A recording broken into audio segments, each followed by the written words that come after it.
Kurt Waldheim, President of Austria and the former Secretary General of the United Nations. His activities in the Second World War are the subject of a commission of inquiry to be held on this special HBO presentation. In recent years, Kurt Waldheim has become one of the best-known figures in the world of foreign affairs, one of the best-known and one of the most controversial.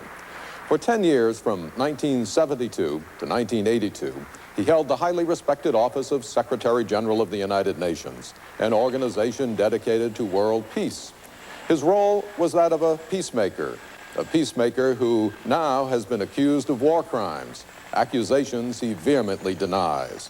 But now, even as he serves as the elected president of Austria, Kurt Waldheim has become something of an international outcast, shunned by some of the same countries for whom he had served in the cause of peace, and now on a watch list, barred by the State Department from visiting the United States. Are the accusations against Kurt Waldheim supported by the evidence, or are they unfounded? For the first time, tonight's program will, in a judicial setting, explore the nature and the background of those allegations. Allegations which have been widely publicized but never publicly examined on this scale. And the Commission will decide, on the basis of that testimony brought before it, whether there is sufficient evidence so that Kurt Waldheim should be brought to trial. The Commission will be asked to examine information already in the public domain, as well as new evidence and new witnesses to be examined and cross-examined for the first time. A team of 30 historians, researchers, and lawyers working in 19 different countries have spent many months preparing 10,000 pages of documents and compiling evidence for the proceedings. And as the proceedings unfold, we will hear testimony from over 30 witnesses, many of whom will be speaking out for the first time, including German army officers who served with Kurt Waldheim and soldiers who served under him, as well as firsthand eyewitness testimony from the survivors of war crimes. The rules of war evolved among civilized nations to impose some humanitarian standards on the conduct of war. They have been made part of international law by the Hague Conventions in 1899 and in 1907, the Geneva Convention in 1929, and many other international treaties. After World War II, the Nuremberg trials reinforced the idea that even the bloodiest wars should be fought with rules that are meant to protect prisoners and non-combatant civilians. It's within this legal framework of war crimes that the Commission will hold this inquiry. The case against Kurt Waldheim will be presented by Attorney Alan Ryan. Ryan formerly headed the U.S. Justice Department's search for Nazi war criminals in the United States. To challenge the allegations, Lord Peter Rawlinson of Great Britain, a leading trial lawyer and former British Attorney General. The Commission is composed of 5 judges from 5 different countries. The chairman is Sir Frederick Lawton, a former appeal court judge from Great Britain. From West Germany, former appeal court judge Walter Hübner. From the United States, Shirley Hufstedler, formerly a judge of the Federal Court of Appeals and former Secretary of Education. From Sweden, a former Supreme Court Justice, Gustav Petrin. And from Canada, Gordon Cooper, a former appeals court judge and past president of the Canadian Bar Association. At the end of the program, the judges will give their decision on the evidence they have heard. Sir Frederick Lawton defines the Commission's terms of reference. Whether this Commission, restricting its consideration solely to the statements, documents, and submissions presented at the hearing, is of the opinion that there is enough evidence to warrant an answer by Dr. Kurt Waldheim to allegations that he wrongly participated in acts which were contrary to the international laws of war. Presenting counsel Alan Ryan, Jr. has divided his case into 4 separate charges that cover Lieutenant Waldheim's military activities in Southeast Europe from 1942 until the end of the war. By the spring of 1942, the German army had occupied Southeast Europe, the area known as the Balkans, which includes Yugoslavia and Greece. Yugoslavia had been partitioned into three parts. In the south, Serbia was directly controlled by the Germans. Montenegro and the Adriatic coast were occupied by the Italians, while in the north, Croatia had been formed into an independent state under its own fascist dictator, Ante Pavelic, who together with his supporters, known as the Ustasha, were close allies of Hitler. In April 1942, 23-year-old Kurt Waldheim was stationed in Plevia and then Kanice as a liaison officer to one of the Italian divisions, cooperating with the Germans under the command of German General Bader. The Yugoslavia to which the young second lieutenant Kurt Waldheim was sent was in the middle of a guerrilla war. The fight against the Germans was led by groups of resistance fighters known as partisans, who reacted strongly to the occupation of their country. In response, Germany and her allies had adopted a policy of brutal reprisals in an attempt to drive the partisans out of their mountain strongholds. The Germans called these reprisals cleansing operations. The presenting counsel's first charge alleges that Kurt Waldheim was implicated in war crimes committed in Yugoslavia with Battle Group Bader in connection with the massacre and deportations of prisoners, including the civilian and partisan population, and the indiscriminate burning of villages.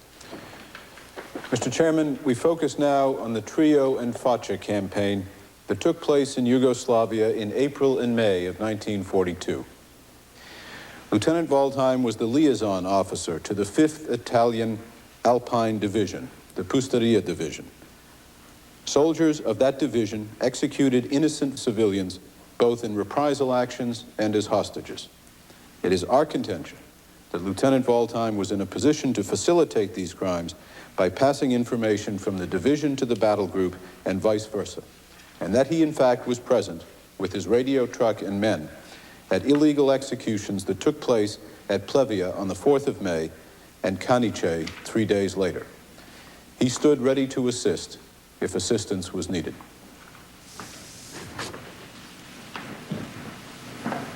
Please read aloud the words on the card.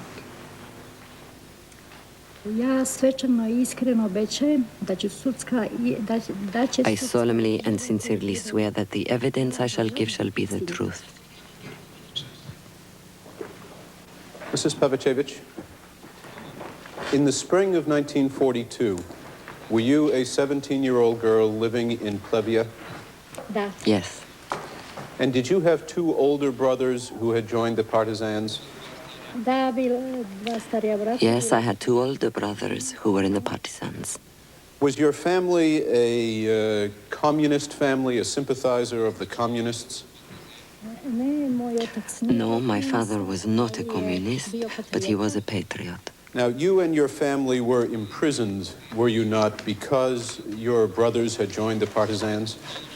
Yes, I was in prison with my father from the 9th of January 1942 to the middle of April 1942, when they let me go home and I was placed under house arrest again. And were you later told that on the 4th of May 1942 your father had been executed? We found out 15 days later that my father had been executed together with 31 other hostages. It was a very painful time, probably the saddest thing I have ever experienced in my life. Thank you. No further questions, Mr. Chairman. Thank you very much.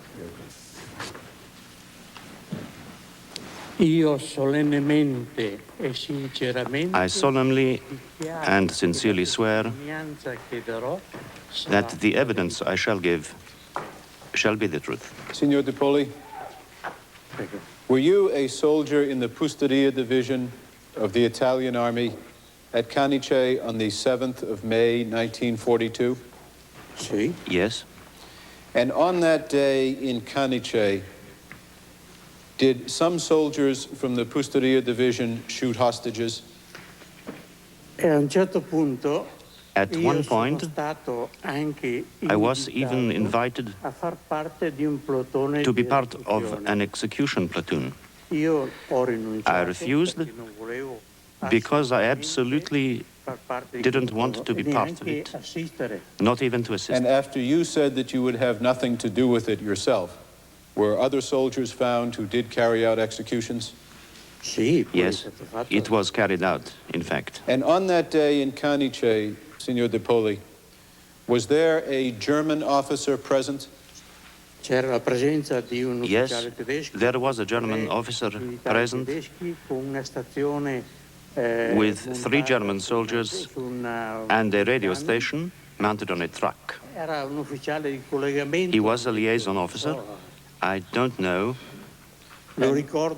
I remember he was tall, thin, blonde, but apart from that, I can't say anything else. I'm asking you to tell us, if you can tell us, whether this German officer was in a position to know and to see the executions that took place. I don't think so. I cannot tell you. I'd be lying if I said anything different. I appreciate your honesty, Mr. De Poli. Let me ask you this. Was the German officer with the regimental command? Was he with the commanding officer of the 7th Alpini? He was near the command of the 7th Alpini Regiment. He was a liaison officer, a German liaison officer. Thank you very much, sir. No further questions, Mr. Chairman. Thank you very much, Senor. Dr. Vogel, I would like to draw your attention, sir, to the spring of 1942 in Yugoslavia, to an operation that was undertaken with the name of TRIO. Are you familiar with that operation, sir? Yes. That was the operation of the so-called Kampfgruppe Bader. That was a combined force of a German division, some 3 Italian divisions, and a whole range of Croatian units, battalions which carried out so-called cleansing up or mopping up operations in the region of eastern Bosnia. Is that a translation of the German phrase Säuberungen? Please. It is a somewhat colorful concept, which during the operations and during the reprisals against partisans was handled in a different fashion time and again. But in general, what it meant was the following. First of all, the main centers of the resistance were to be crushed and done away with. After that, certain territories were to be encircled and, in quotation marks, cleansed or cleaned up, to be cleaned of the enemy or those remnants of the enemy who were still there, i.e. partisans or those who were suspected of being partisans or those who helped them. Frequently, whole villages were blown up. Dr. Vogel, I'd ask you, sir, please, to turn to page 26 of the pink bundle, a paragraph that's on marked section F in the margin of the screen document. The more resolute and the harder are the reprisals that are used from the start, the less they will be needed later on. No sentiment. It is better for 50 suspects to be liquidated than for 1 German soldier to perish. Now, I call your attention, Dr. Vogel, to paragraph 7b. There is an assignment in that paragraph, is there not, of German liaison commands to the Italian divisions that were taking part in Kampfgruppe Bader? Yes. And I call your attention to the DVK 5, that is the German Liaison Command 5. Is there a commanding officer listed for that liaison command, sir?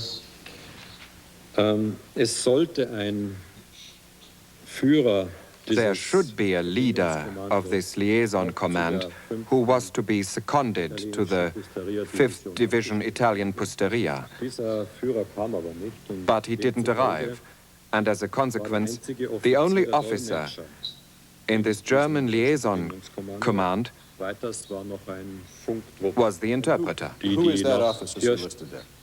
That was Lieutenant Waldheim. You have him down in this order as interpreter first of all. But he took on the task of leader. And in order to accomplish that function, sir, would the German liaison command accompany the Italian division in the field? Yes. so that their duties of the liaison command would have required them to observe the operations of the division and its staff in order to report impressions. Jawohl. Correct. Now, the 5th Mountain Division, the Italian 5th Mountain Division, known as the Pusteria Division, where was that based or stationed in April of 1942? The headquarters of this division was in Plevlja in Bosnia. Directing your attention, sir, to page 78. And paragraph 1 reads as follows in the English translation. Wehrmacht Commander Southeast agrees that insurgents not captured in combat be transferred to work in Norway. Insurgents captured in combat action are on principle to be hanged or shot to death. And that is signed Wehrmacht Commander Southeast, 12th Army. Now, moving on to page 221. This is a document, is it not, Dr. Vogel, that summarizes some aspects of the result of Operation Trio, does it not? Mm-hmm. Yeah. Alan Ryan now turns his attention to the question of deportations. And this document signifies, does it not, that 488 prisoners captured by the Pusteria Division were deported under the regulations or under the authority of the higher SS and police chief in Belgrade, under the SS, correct? Yeah. Yes. And the SS deported them, and may we presume that they deported them to Norway, as General Bader had requested that they do in the document that we referred to earlier. My question to you, Dr. Vogel, and my questions are all based on the assumption that Kurt Waldheim was doing the duty that he was sent to do. It is possible, is it not, that Kurt Waldheim, in his capacity as liaison officer, requested assistance from the Bader headquarters in beginning the transfer of this group of prisoners? One could say that, but one thing has to be added. He himself could not take the initiative. The normal channel, in order to give a precise reply to your question, is likely to have been via the command connections of the Italians with the Kampfgruppe Bader. I have no further questions. Lord Rawlinson. Would you just turn, please, to page 78. I read in English. Wehrmacht Commander Southeast agrees that insurgents not captured in combat be transferred to work in Norway. Insurgents captured in combat action are in principle to be hanged or shot to death. You see that, Vogel? Yeah. Yes, Is that I do. A message coming from the commanding general to the Commander Bader Group? Yeah. Yes, it is. Will you read out the name at the bottom, just under the word signature in English? What's that name? Hier Förtsch, meinen Sie? Förtsch, do you mean that name? Förtsch. Förtsch, meinen Sie Förtsch? Ja. I do. Do you know what happened to General Förtsch? He was condemned. You say he was condemned? Yeah. Yes. Well, did you not know that on the 19th of February, General Förtsch, Chief of Staff, was acquitted by United States military tribunal at Nuremberg for offenses of murder of civilians, of the executing of hostages, and of the holding in concentration camps and deportation to slave labor of Greeks, Yugoslavs, Albanians, and Jews. This is Förtsch, if I may use the word, facilitating that order about the shooting of those people and of the deportation to Norway, facilitating that order and transmitting it to the actual commander of the operation, General Bader, is it not? I would not say facilitate. He was a fellow participant. I mean, as Chief of Staff of the Wehrmacht Commander Southeast, he was certainly participating, taking part. Yes, put it like that, perhaps. Well, put it like that, if you like. Dr. Vogel, you're here as an independent witness, aren't you? Yeah. Yes. That here is an order about shooting and deportation sent to the commander, who then passes it on and it's carried out. Do you understand that? Yeah. Yes. And the person who name it comes in. It's the Chief of Staff, the staff officer, is General Furch. Why did you think that he'd been condemned? Ich nahm jetzt an, nicht aufgrund dieser I thought he had been condemned, dass verurteilt worden ist, but I do not know the details of the trial as such. Very well, I will leave it. I'll now ask you that generally the documents, the orders from Bada to General Esprito, the commanding general of this division, would it be right to say they came in Italian and bear the Italian received stamp? Yeah. Yes. Doesn't that indicate to you that the important orders were coming from Bada, Commander-in-Chief Bada, commander of the group, to the Italian division via the Italian officers at Bada's headquarters, Colonel Fabri and Major Coeli? Yes, that could certainly be the case. It is the case, isn't it? Yeah. Yes, yes. Thank you. Thank you, Dr. Vogel. What Lord Rawlinson and Alan Ryan have been trying to establish from Dr. Vogel's testimony is the exact role of a liaison officer in the chain of command. Were General Bader's orders to kill hostages and deport prisoners being passed to the 5th Italian Mountain Division, the Pusteria Division, through Kurt Waldheim as the liaison officer, or directly to Italian commanders based at General Bader's headquarters? The commission now moves on to the second of Alan Ryan's 4 charges.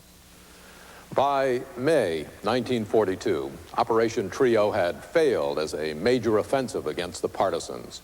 Germany blamed the Italians for their lack of support, and Tito's resistance fighters were now massing in the Kozara Mountains. Second Lieutenant Waldheim was posted to another battle group, West Bosnia. Like every German battle group, West Bosnia had 3 major staff departments: operations, known as 1A, transport and supply, known as 1B, and intelligence, known as 1C. All 3 sections reported to the Chief of Staff. Waldheim became the chief assistant to the head of the transport and supply section. His official title was the O2 officer in the 1B section.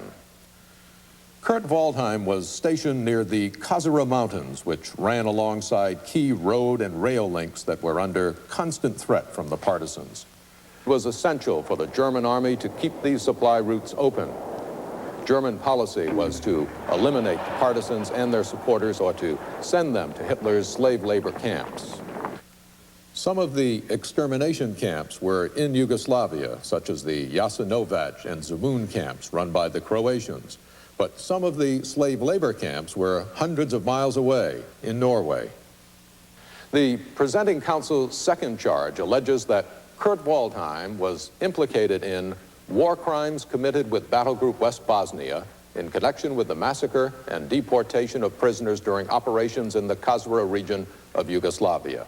The aim of these operations was to destroy the partisans illegally and to terrorize civilians on whom the partisans relied for support.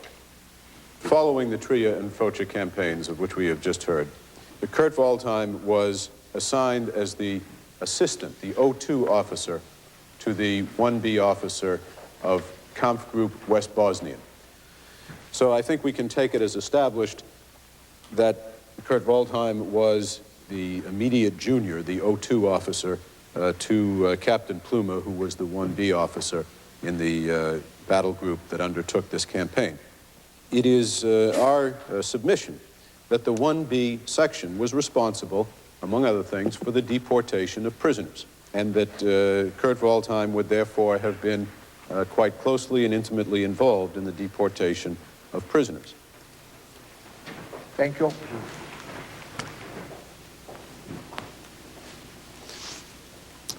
Mr. Savkovich, were you a partisan yourself, sir? No. Was everyone around you a partisan? No, not all of them. Would you describe, please, sir, what happened in the spring of 1942 when the Germans arrived? The Kozara offensive started at the beginning of May. It lasted for some 53 days. After that, I was taken prisoner and sent to a camp. And how would one in your village be known or recognized or suspected of being a partisan by the Germans? They weren't able to recognize them. For example, they noticed that one of the people in our village was wounded, so they assumed he had been at Kozara and he was shot on the spot. Because they had been wounded? Yes, because they were badly wounded. And what happened to you when the Germans caught you? They put us into cattle trucks and sent us to Sajmišta camp. Would you describe what it was like in those cattle wagons, those railway cars that you traveled on? Conditions were more than terrible. It was very hot. It was the middle of July. A lot of people fell unconscious. We were packed in like sardines. Were you given anything to eat? No, of course not. Were you given anything to drink? Not even water. Did some among you die on the train? Yes, that happened. And what happened to you, sir, when you arrived at the camp at Zemlin? Well, when I got into that camp, it was called Sajmišta. I found living skeletons there, people who looked like living skeletons. There were 12,000 people from Kozara in the camp at Zemlin? They reckon that 2 or 3 of those transports brought about 7,000 people, and then later another 5,000 were brought, so that there was a total of 12,000 or so.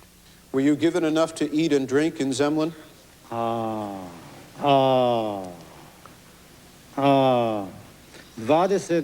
20 days we had nothing but boiled water and turnips.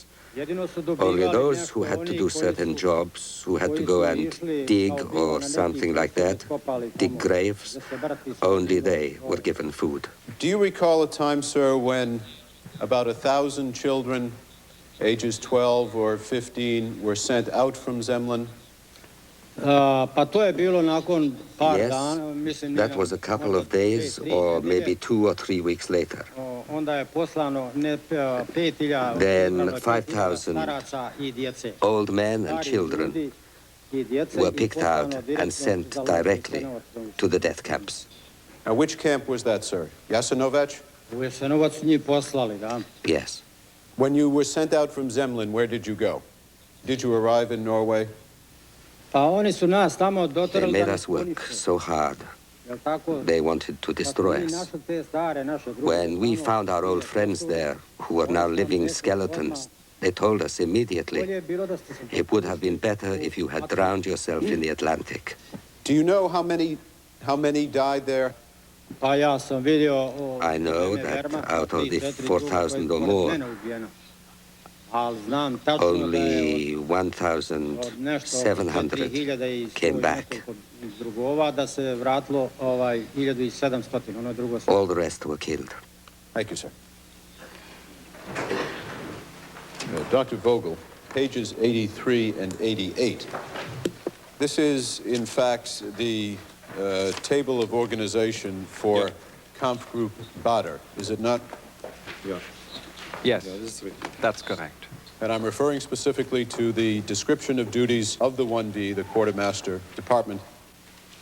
And I would ask you, Dr. Vogel, to explain, if you would, sir, what is meant by the term Gefangenenabschub. The task of 1B was to deport prisoners, to organize deportations, and also to help in organizing the prisoner of war camps. Evacuations of prisoners, or deportations, if you will, of prisoners to Croatian concentration camps was to be handled by the battle group West Bosnia, and further within that battle group by the 1B section of that force. Is that right? Well, no, I wouldn't say handled. I mean the execution, the implementation wasn't just up to the Kampfgruppe, just the organization. It says... I will accept that. I will accept that as being to organize the deportation of prisoners to the Croatian concentration camps, one of those camps would have been the camp Jasenovac, correct? Ja. Yes. And in fact, there were civilians who were deported and carried out of that area in very large numbers, were there not? Ja. Yes. If we could have map 5B, the headquarters of the battle group originally were in Banja Luka, but on the 31st of July, Lieutenant Waldheim moved to Kostanica, and then 2 weeks later, closer toward the front, up to Novska in the area of the Punch Mountain segment of the Kazara Mountains.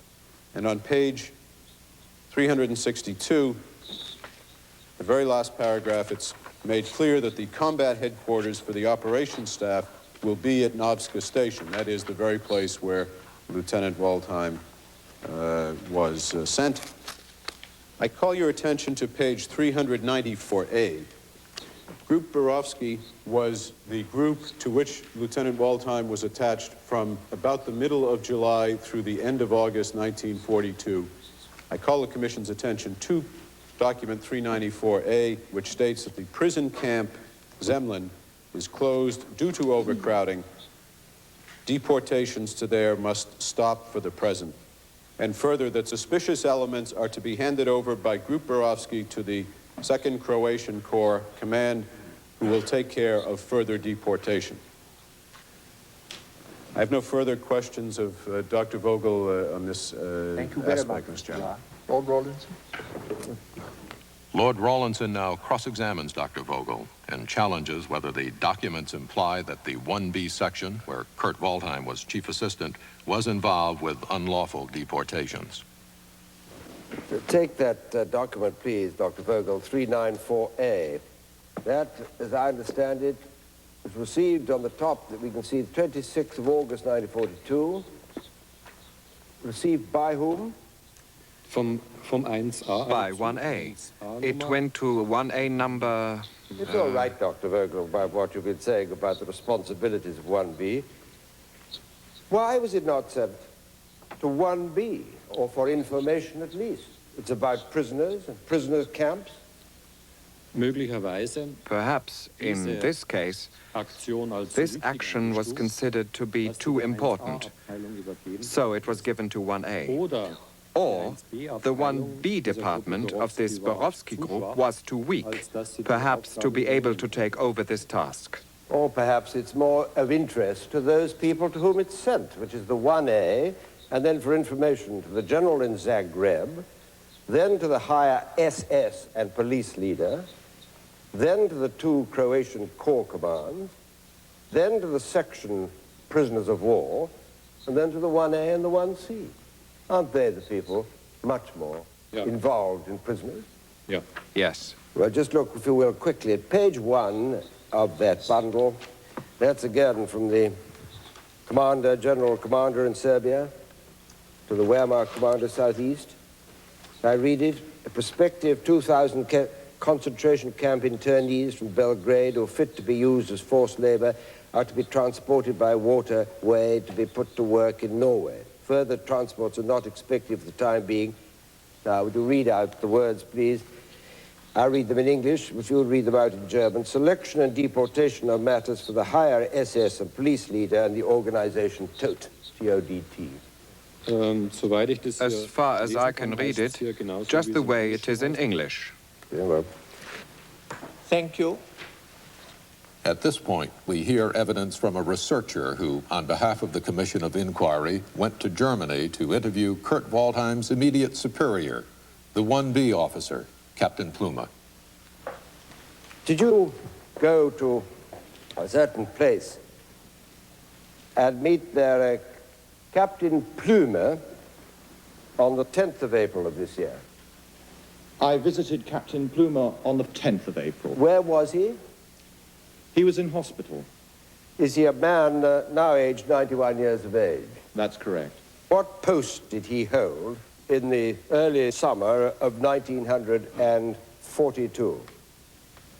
I understood from him that he had been seconded to the Kampfgruppe West Bosnien as the 1B for the express purpose of the Kazara operation. Would you look now at the record of your conversation with him? Do you see 1B involvement in prison matters? Yes.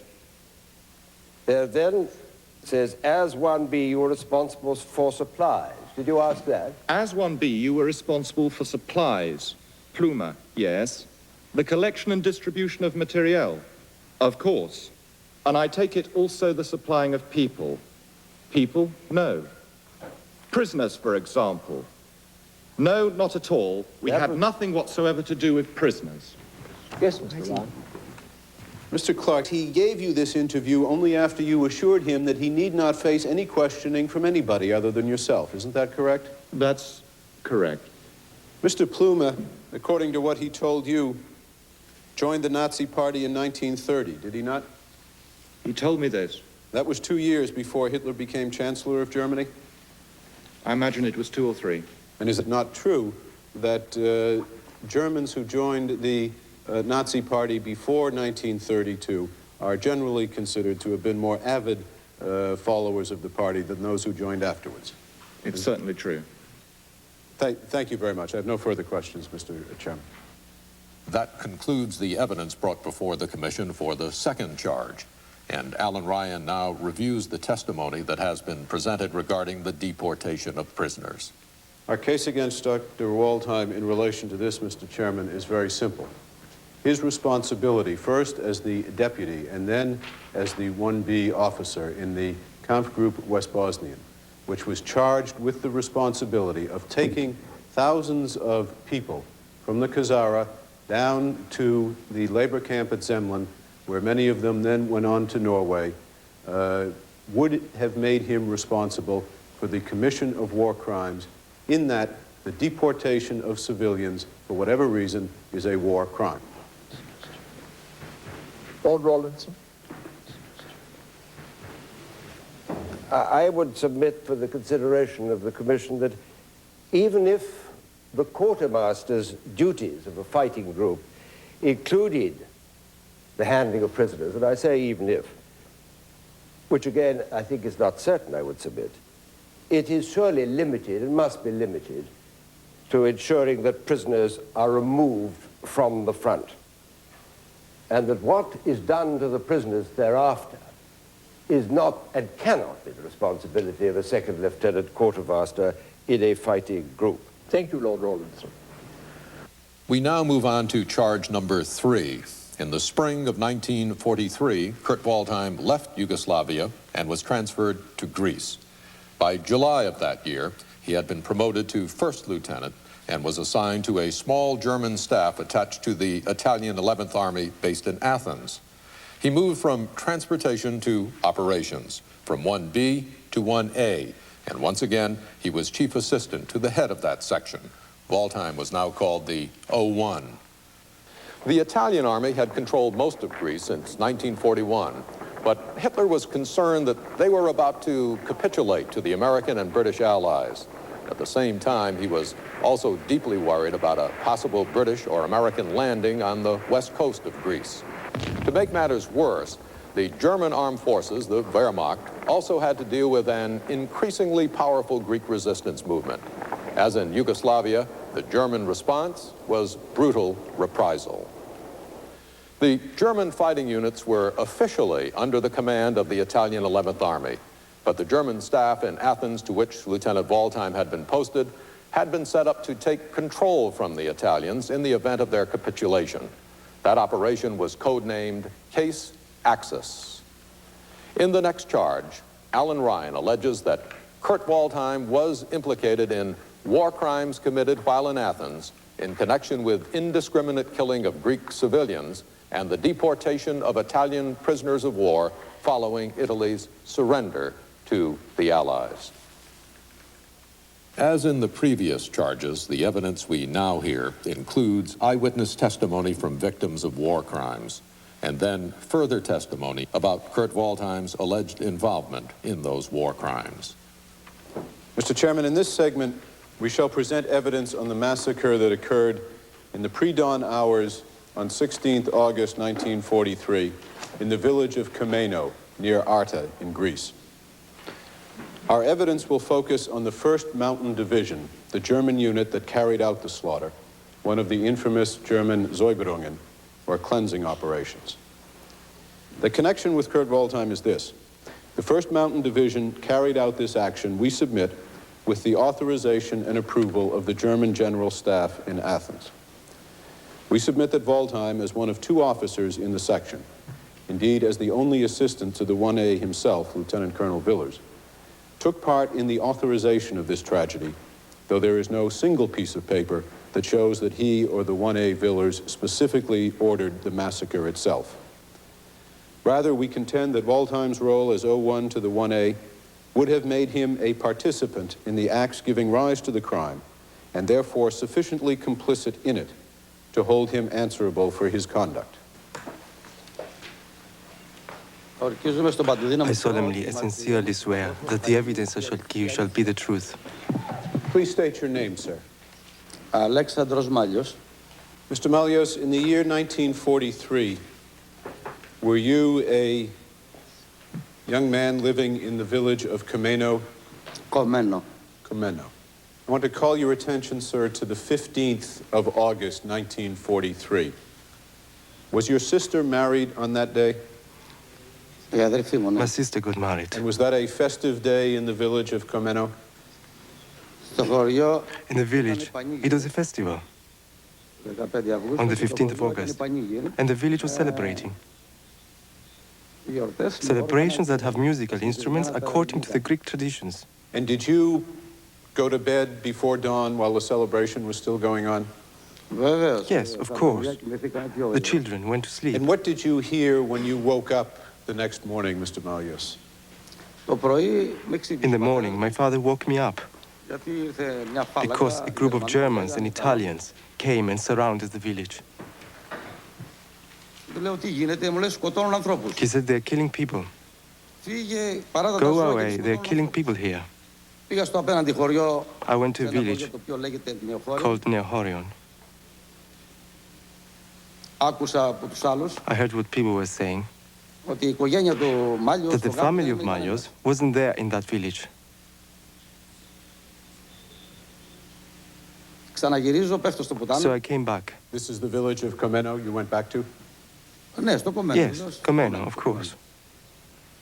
At that moment, it was about 12:30. The Germans were leaving. I could not see the people. I saw the vehicles. As a small child, an innocent child, I went into the village.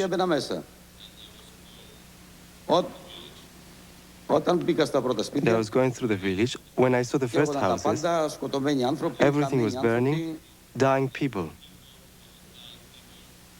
I was afraid to go to the square of the village. And I came from a narrow street to go to my house, of course.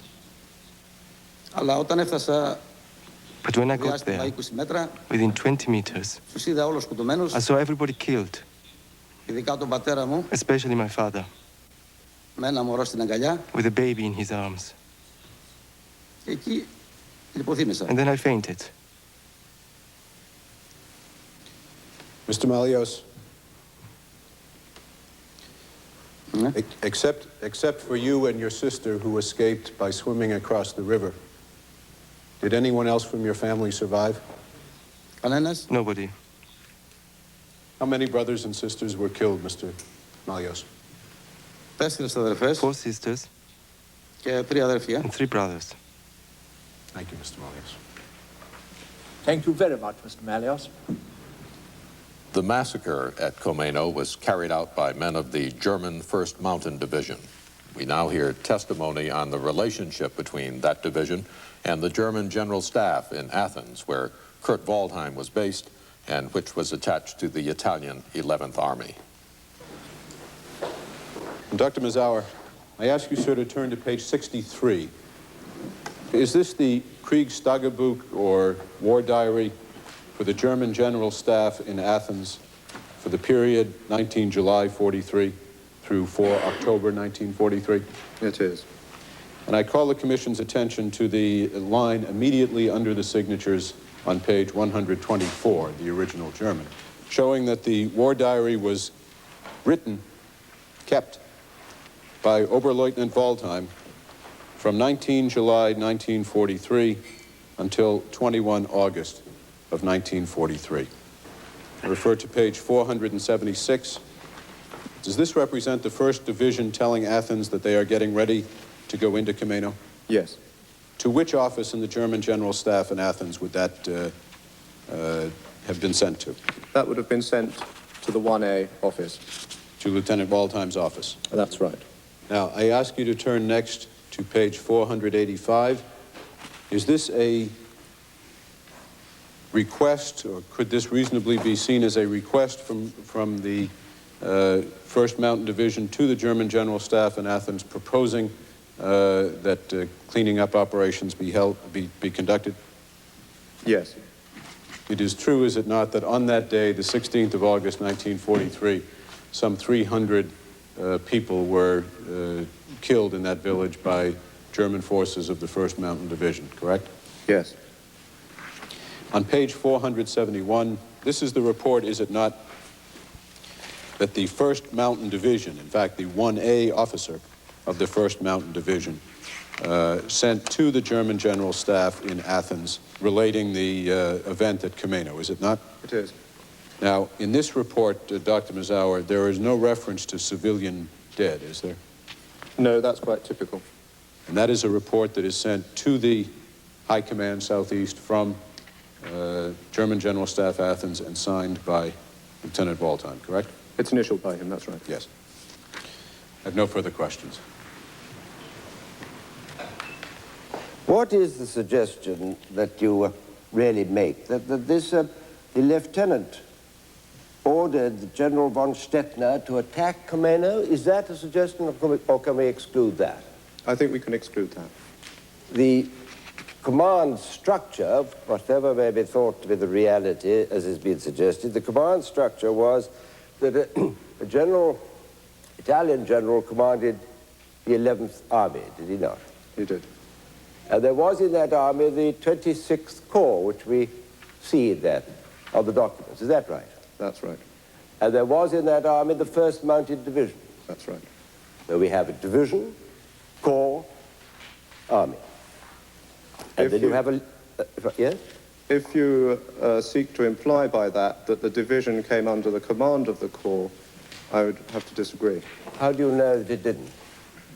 Because it's quite clear from the documents that the division was reporting directly to the German General Staff at Athens, and indeed on several occasions actually seek the support of the German General Staff in Athens in changing plans of the 26th Army Corps, which was an Italian corps. Yes.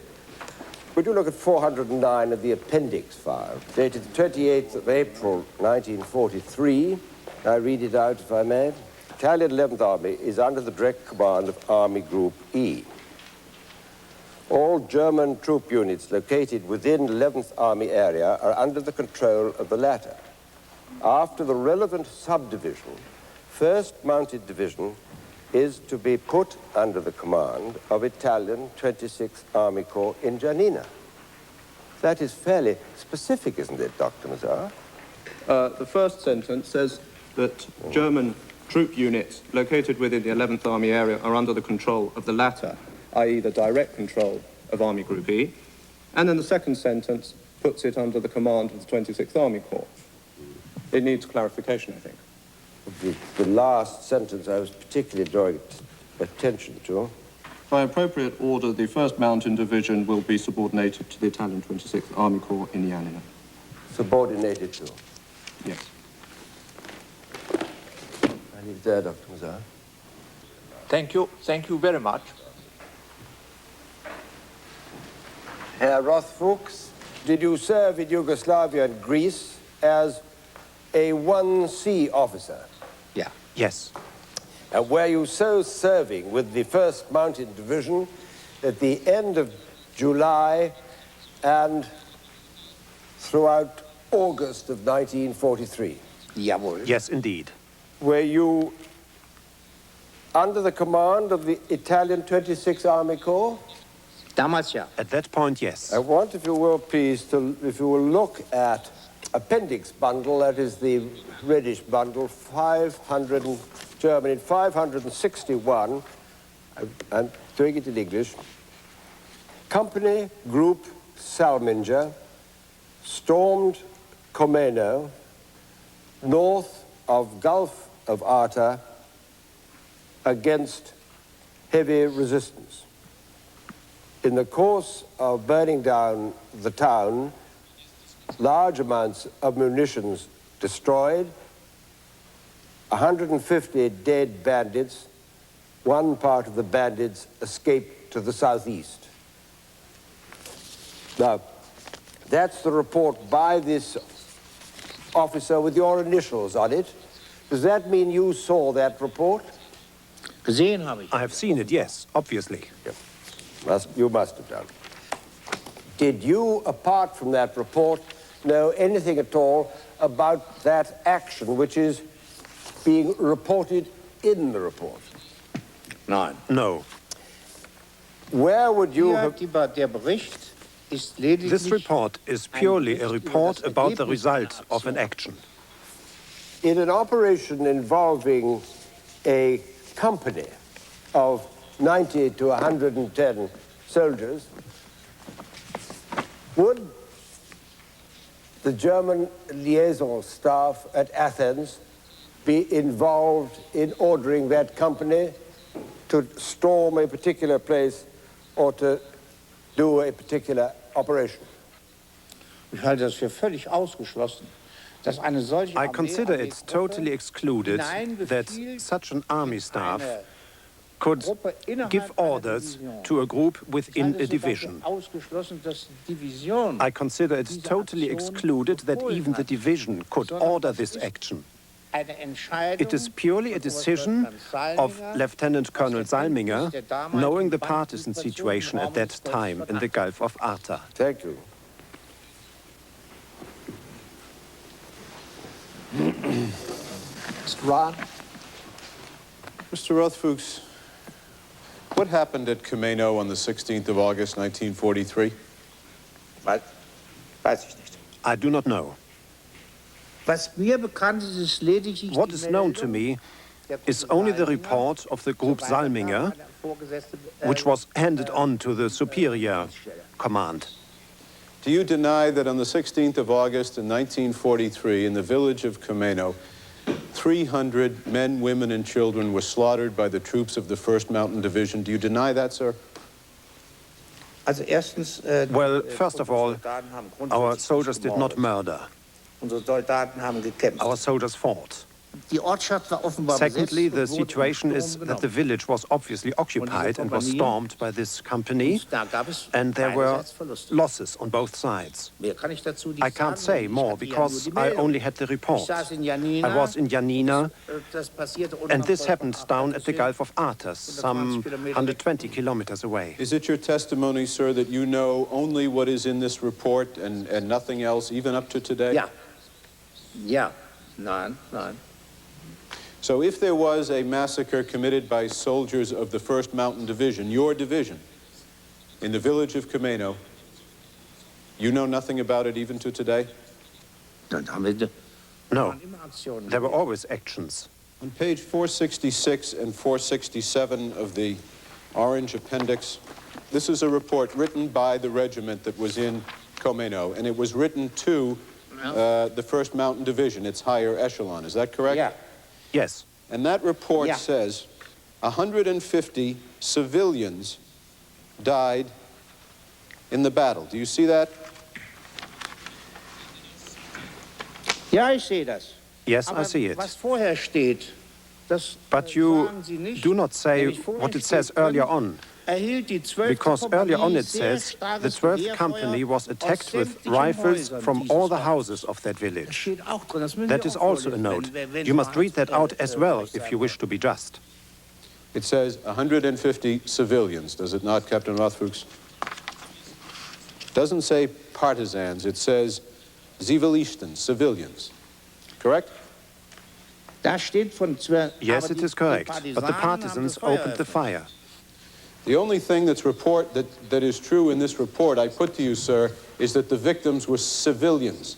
They were men, women, and children who had been celebrating a wedding party. Everything else in this report, from the heavy gunfire that was received to the losses of your own troops, I submit to you, sir, is phony. I cannot imagine that the wedding opened fire on German troops. Would you turn to page 536 and 7 of that book? That document is an order of the 1st Mountain Division for Operation Augustus, is it not? Well, yes. And I read in the English translation, fundamentally, all armed men are to be shot on the spot. Villages from which shots are fired or in which armed men are found are to be destroyed. The male population of these villages is to be shot.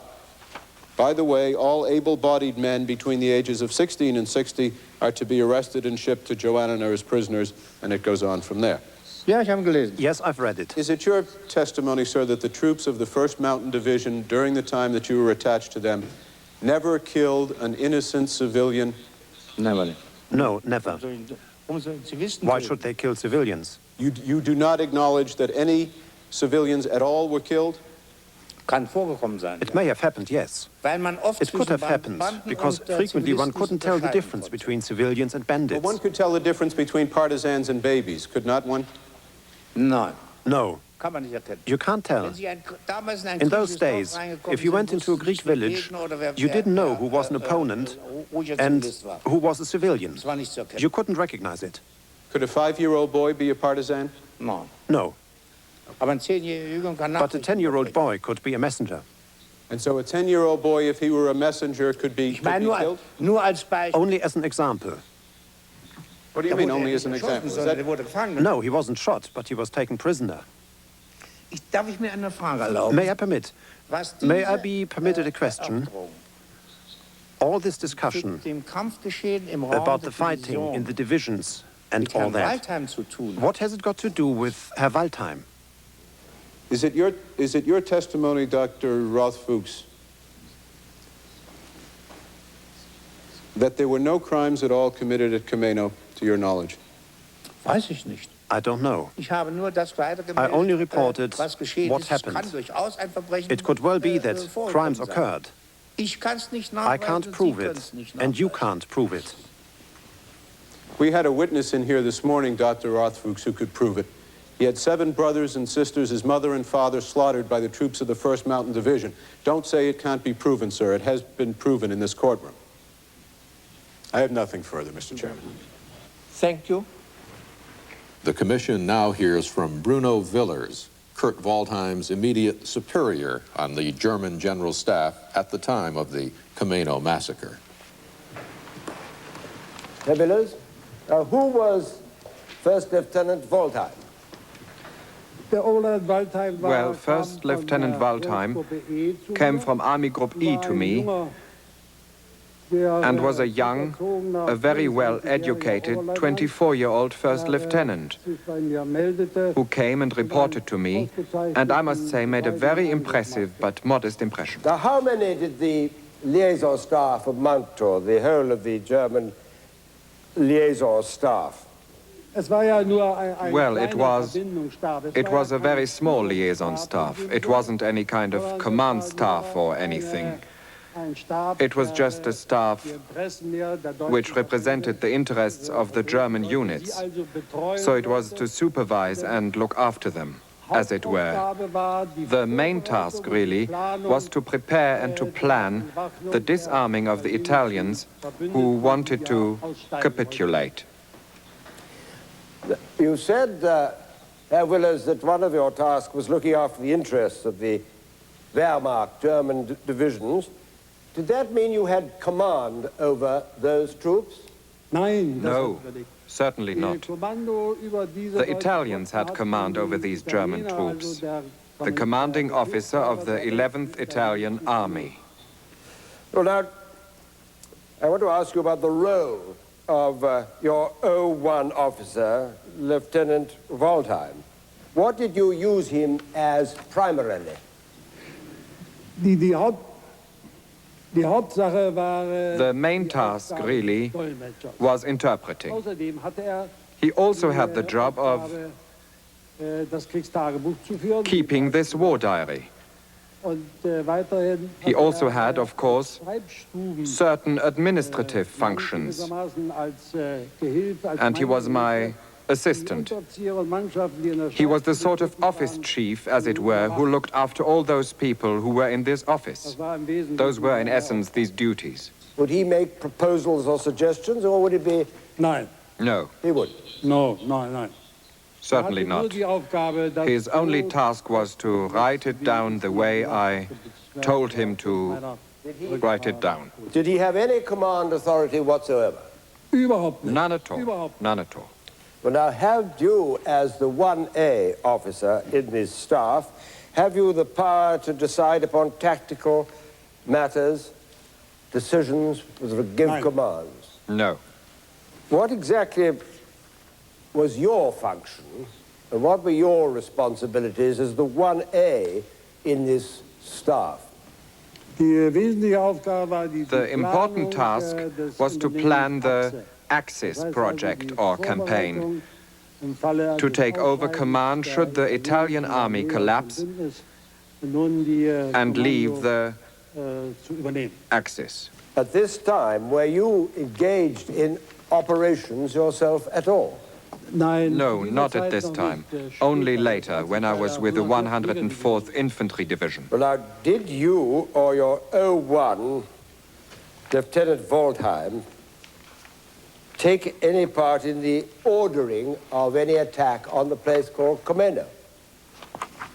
Nein. No. Nein. Indeed not. As I've already said, we had no executive power like that. No, no, none at all. Did you know that there was going to be an attack by a group, Salinger, from Mountain Division on this place, Komeno? Nein. No. But I come now to September, and the Italian armistice, which was concluded with the Allies September 9th. Then the Italian soldiers were effectively disarmed by the Wehrmacht. Is that correct? Yes, they were disarmed, that is right. What happened to them after they had been disarmed? Was that a matter for the Wehrmacht or for some other authority? It was a matter for the commanding officers, really. Who dealt, though, with the sending off of the Italians from Greece elsewhere?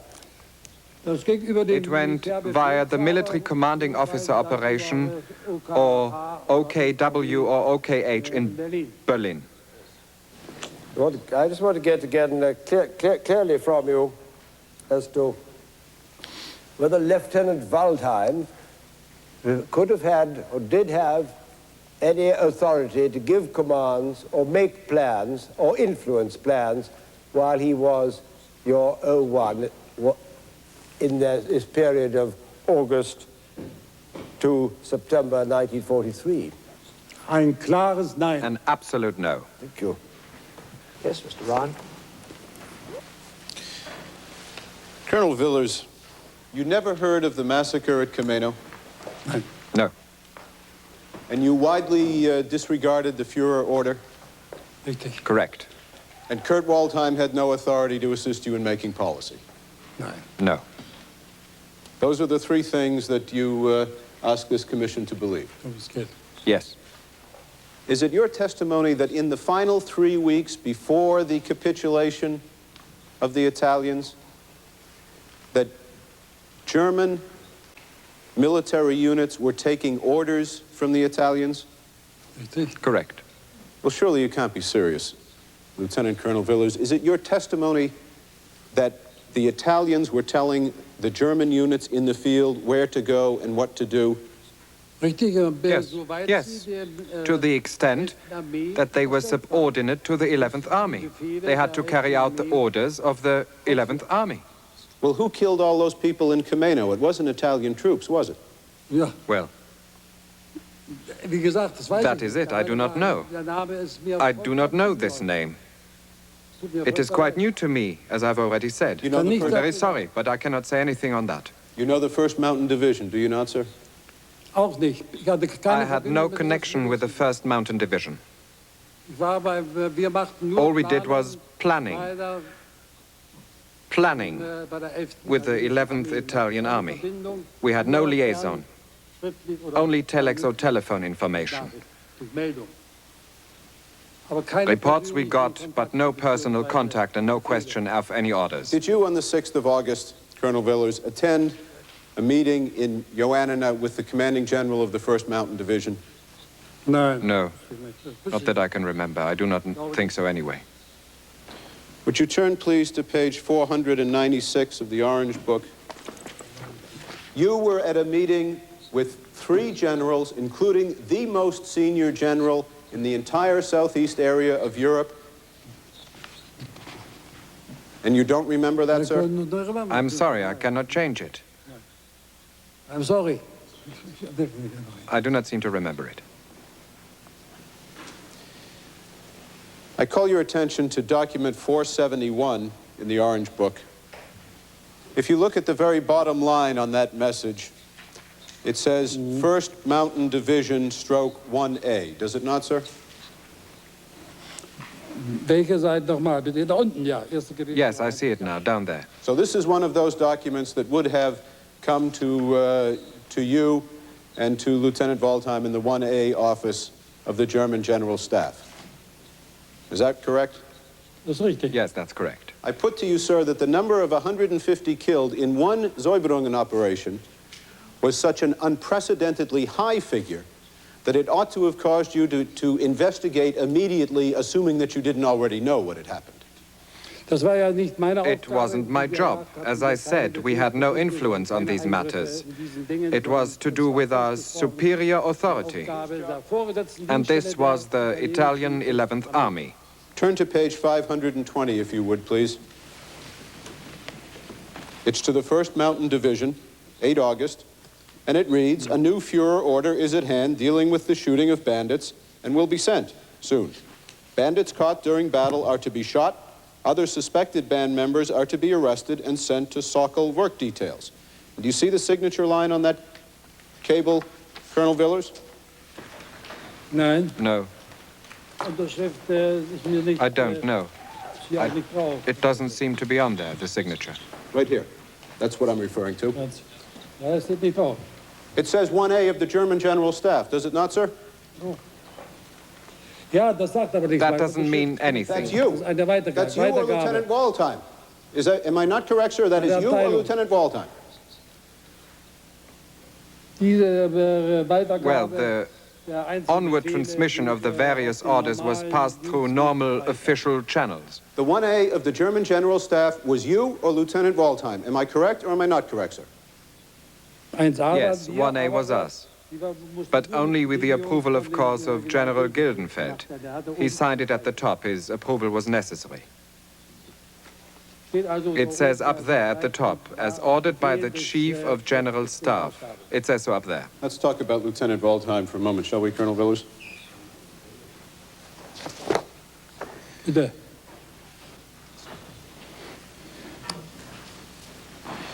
He and you were the only 2 officers in the 1A section of the German General Staff. Is that correct? That's correct. And you depended upon him, did you not, to carry out such functions of your office as you might deem necessary? He was my subordinate, and he had to carry out the tasks that I gave him to do. And he did carry out those tasks, did he not? He carried, yes. The task he was given, he did, in fact, carry out. And in carrying out those tasks, he made it possible for you to carry out your tasks, correct? Undoubtedly. I put it to you that you learned about Komeno when it happened, that in fact you and your office, Lieutenant Waldheim included, authorized and approved the operations of the 1st Mountain Division to go in and kill everybody in Komeno. I told you I knew nothing about it. Surely I don't know. This is completely new to me. Mr. Ron, It's for us to decide whether we accept the evidence or not. Are you going to get any further by keep repeating the question? I don't think I am going to get any further, Mr. Chairman, and I conclude my questions at this point. Thank you. Yes, Lord Rawlinson. What happened at Komeno is not in dispute. The only thing to look at is what did the people know at Athens? And if you followed through those documents, it made quite clear the report, false reports or not, the report was going back to Athens that there were partisans armed in that particular place. And so the fact that a division reported back that there was groups of armed men in a particular place was something, of course, the headquarters of the liaison staff noticed and passed forward up line to Belgrade. There is nothing there. So it's, if I may say so, another of these giant leaps that are continually being made. There's nothing there to say that either Colonel Villers or Waldheim said, go in and destroy that village. If they had said that, which I suggest they didn't have the power to do, but if they did say that, then they were saying it on the evidence that there was enemy in that village. And it is, if I may say so, straining the credulity of everybody, let alone of an experienced judicial panel, to assume from the documents that you've heard that those two officers were in some way responsible for what this group did, obviously out of control in this vicious massacre which was carried out, but not at the orders of those two officers. Thank you very much. We now show the Commission that Komeno was not the end of it, that the killing of innocent people continued, and this time there can be no attempt to foist the blame upon the Italians because the Italians capitulated and laid down their arms on September 9th, 1943, as everyone had known for months they would eventually have to do. Overnight, the German General Staff to the 11th Italian Army became what they had been sent to Athens in July to become, Army Group Southern Greece. Lieutenant Colonel Villers automatically becomes the 1A of now Army Group Southern Greece, and Lieutenant Kurt Waldheim is his 01, as he has been since July. The second part of our evidence for this period will have to do with Lieutenant Waldheim's role as the coordinator or assistant coordinator, as we submit, for Army Group Southern Greece of the forcible and inhumane deportation of thousands of Italian officers and men.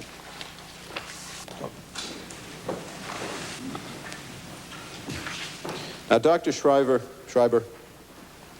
it was on the 9th of September, was it not, sir, that the Italians capitulated? On the 8th. On the 8th of September. Would it be fair to say, Dr. Schreiber, that this transition from German General Staff to Army Group Southern Greece occurred literally overnight? Yes. Okay. As a matter of fact, it happened overnight. Lieutenant Colonel Villers has testified, sir, that his 01, Lieutenant Waldheim, merely supervised the clerks and played no part in the planning or operations function of the 1A office. Is this a role that is this all that an 01 officer would normally do in the 1A office at that time, in your opinion? Well, I wouldn't like to say that this gentleman is a liar. I don't intend that, and the problem of the human memory is a central one. But due to the organization of German staffs, it is not likely. As 1A01, he was the one that was drafting the tactical orders for the employment of the German operational units as the right hand of the 1A. Now, if you would turn to the Athens bundle, page 192, 193. Is I know the document. It is a record of a long-distance telephone call, Oberleutnant Frey, Oberleutnant Waldheim. And it is signed at the bottom with the W of Lieutenant Waldheim. Would you describe, Dr. Schreiber, what this document is? The document obviously talks about the transportation of, or the removal, transportation of Italian prisoners of war in the area of the army group South Greece to the north, to say it in general terms. And calling your attention specifically, sir, in the cable to the end, near the end of the first paragraph, where it states, withhold approximately 2,000 rank and file as workers. To what does that refer, Dr. Schreiber?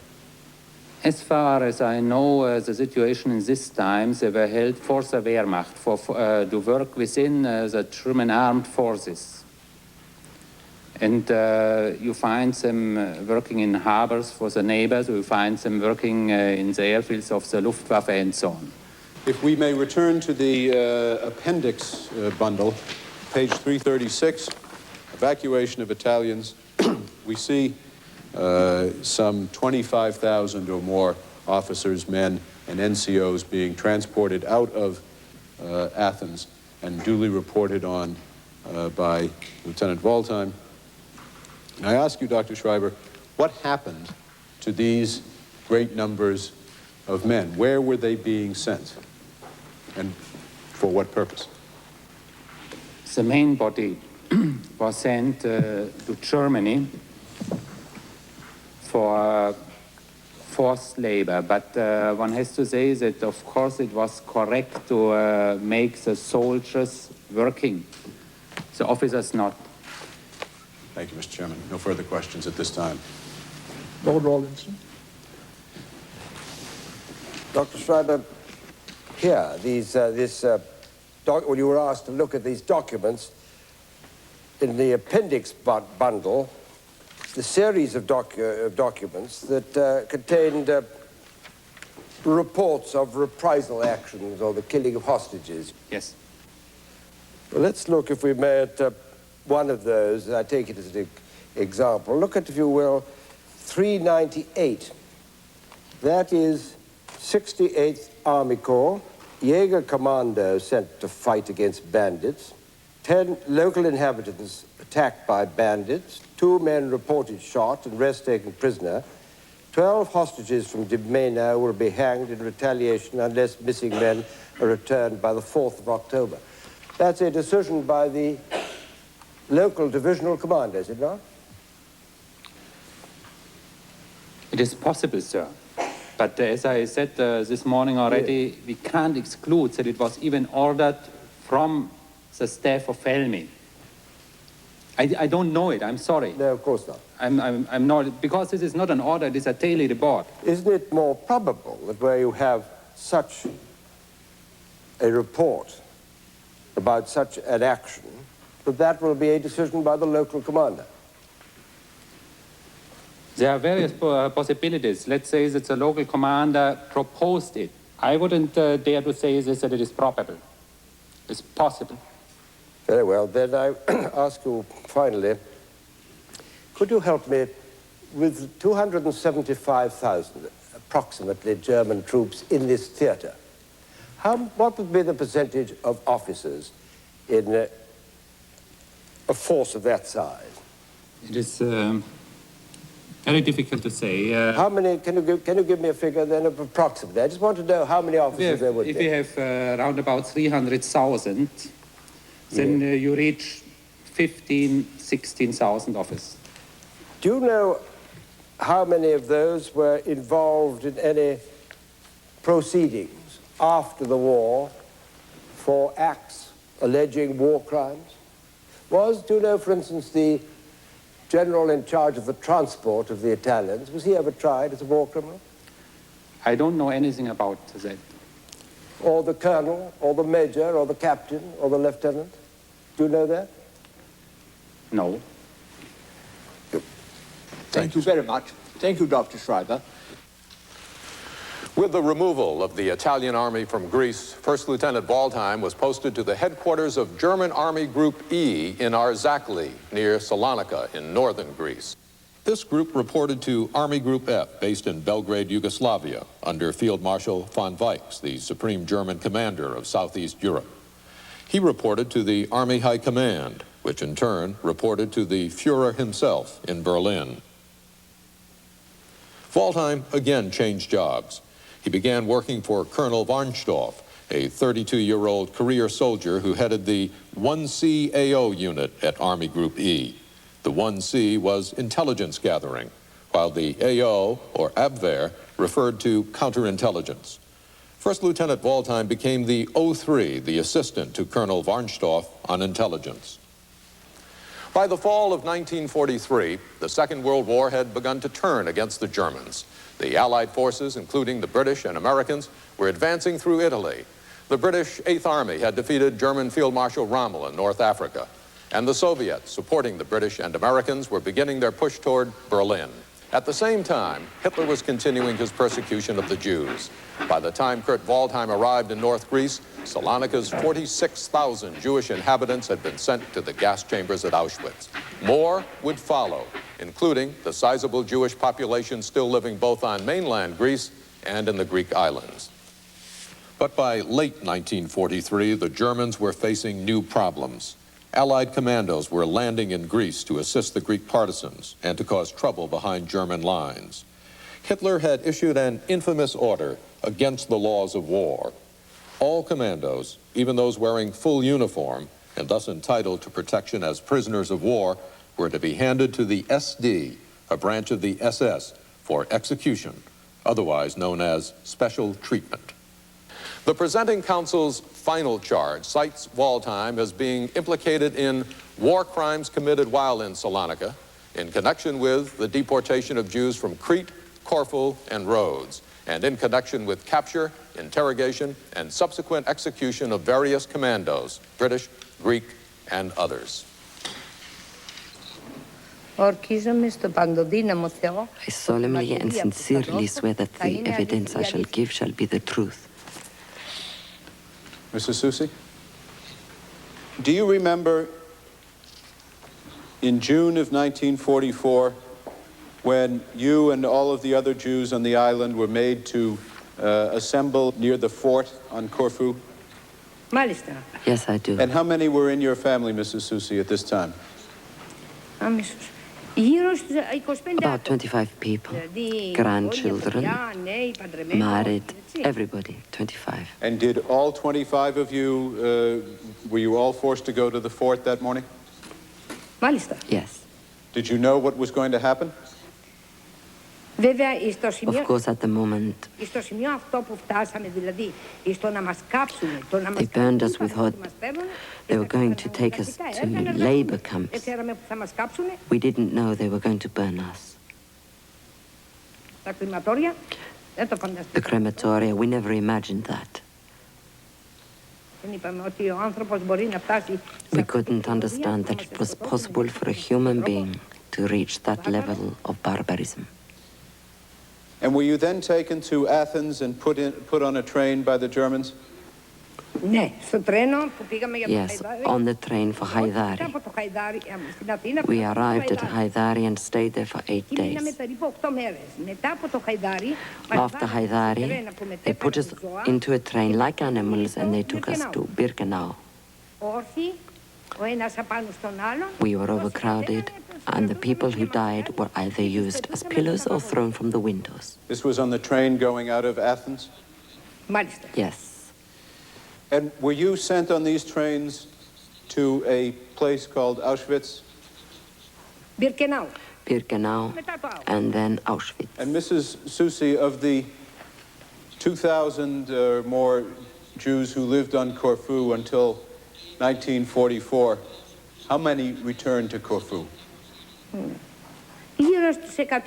About 120 persons. Nothing further, Mr. Chairman. Thank you, Mrs. Susi. Thank you. You're excused. Mr. Muller, I want to turn now to the deportation of the Jewish community from Rhodes. It will be the Athens bundle now, so 340 is English. We look at the bottom and we can see the date, the island of Rhodes, 13th of July, 1944. It's signed Kleeman, that's the general commanding. How did it come about that General Kleeman was signing that order? First of all, it could only have happened with the appearance of two SS officers on the island. They arrived there and demanded of us that Kleeman should do everything in his power to ensure the deportation of the Jewish population from Rhodes. And what was the general's reaction to the demands of the SS officers that the Jewish population should be deported from the island? Well, Kleeman was very annoyed about it, and he told the two SS officers that it was a presumption to ask that of him. Here on the island of Rhodes, he said, I lead. From whatever happened, did you gather that General Kleeman had been overruled and that he must do that which these two SS officers demanded? Well, the result was instruction number 30, under which the deportation of the Jews was to be prepared. In a matter such as that, tell us from your experience, would an 03 officer, a lieutenant, would he have any part to play in deciding whether such a decision was made or not made? An ordnance officer could have no influence upon what happened around him, his immediate environment, or what moved his superiors. For instance, General Kleeman or the 1A. Would you look, please, at the Athens bundle, page 407, Deportation of Jews. We have it in English. At the end of July 1944, deportation of Jews who are not Turkish subjects of the total command area on the instructions of High Command Army Group E, 1CAO.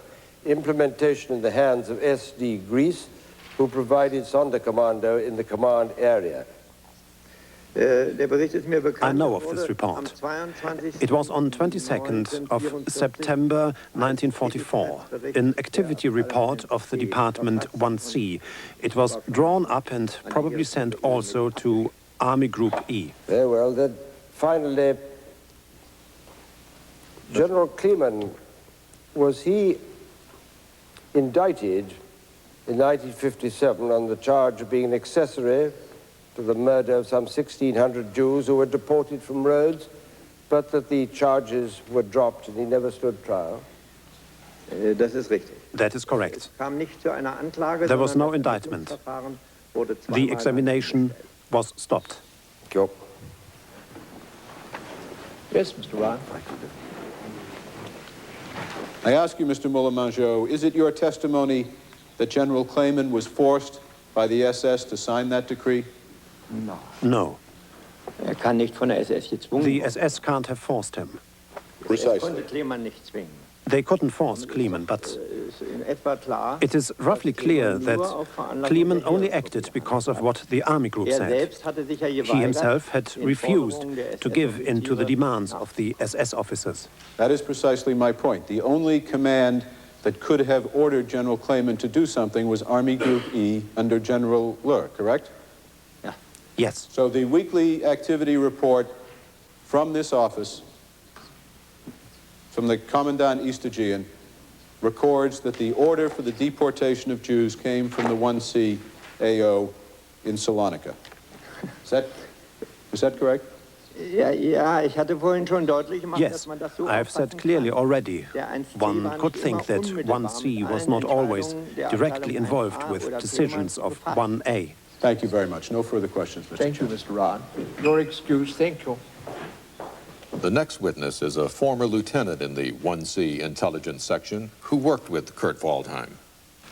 Mr. Helmut Politzer, were you officially appointed to the General Staff of Army Group E on the 21st of October of 1943?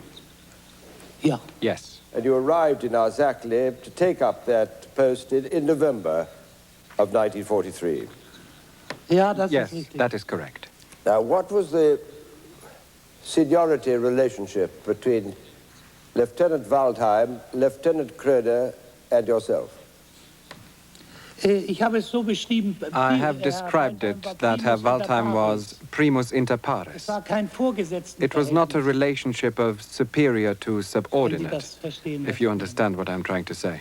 Now, would you look, please, at page 38, the Führungsstableilung? Yeah. Is the purpose of the document the allocation of duties among the staff? Is that the purpose of this document? Richtig. Yes, Yeah. that is correct. Will you explain what those first lines are in this column under the name of Oberleutnant Waldheim, then Oberleutnant Polizei? It shows the activities which O3 had to do. Brieftagebuch, that is a book where all the incoming and outgoing reports are listed at 1C. Very well, then what's the next? Feindlager? The enemy position. What is that? This is a summary of all the enemy positions. And at 1C it says Morgen, Abend, Meldung. Morgen report, evening report, that is everything that has happened as regards the enemy in the meantime. And Feindlagsbeurteilung. And what is that? Feindlagebeurteilung. That is literally judging the enemy situation. It is not only the facts, but what one thinks about them, evaluation. For instance, the enemy is likely to have these or these intentions. And the next, last line above the A, what is that? Activity reports. Is that, and whose duties are those? Well, those are the duties of O3. By who, by name? Oberleutnant Waldheim. During the time you served in the 1C and with Lieutenant Waldheim, when he was 03, did you have any connection with those organizations, the SS, the SD, or the Gestapo? No. Did you ever see whether Lieutenant Waldheim had any connection with those authorities? I have not seen it. Now, with regard to the decision-making process which emerged from Army Group E, did you ever submit proposals or suggestions as to what operational action should be taken by the fighting troops? No. Did you ever hear Lieutenant Waldheim make any such proposals or suggestions? No. Did 1C department have anything to do with the transmitting or communicating of orders, operational orders, from the 1A to the troops? No. Did Lieutenant Kurt Waldheim have any command authority whatsoever over any Wehrmacht troops, SS personnel, or GFP personnel, or any other active serving soldier?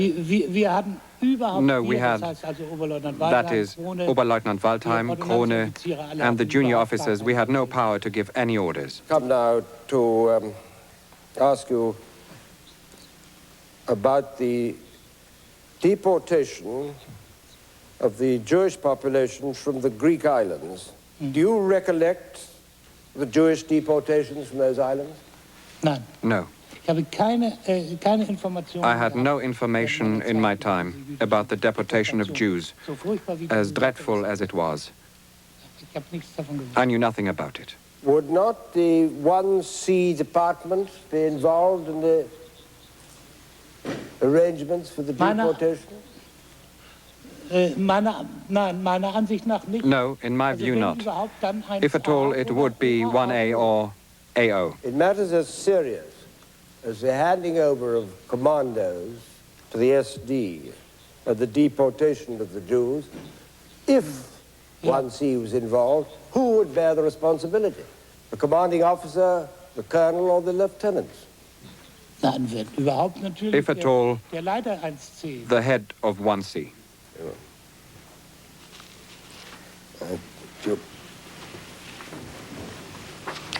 Yes, Mr. Ryan.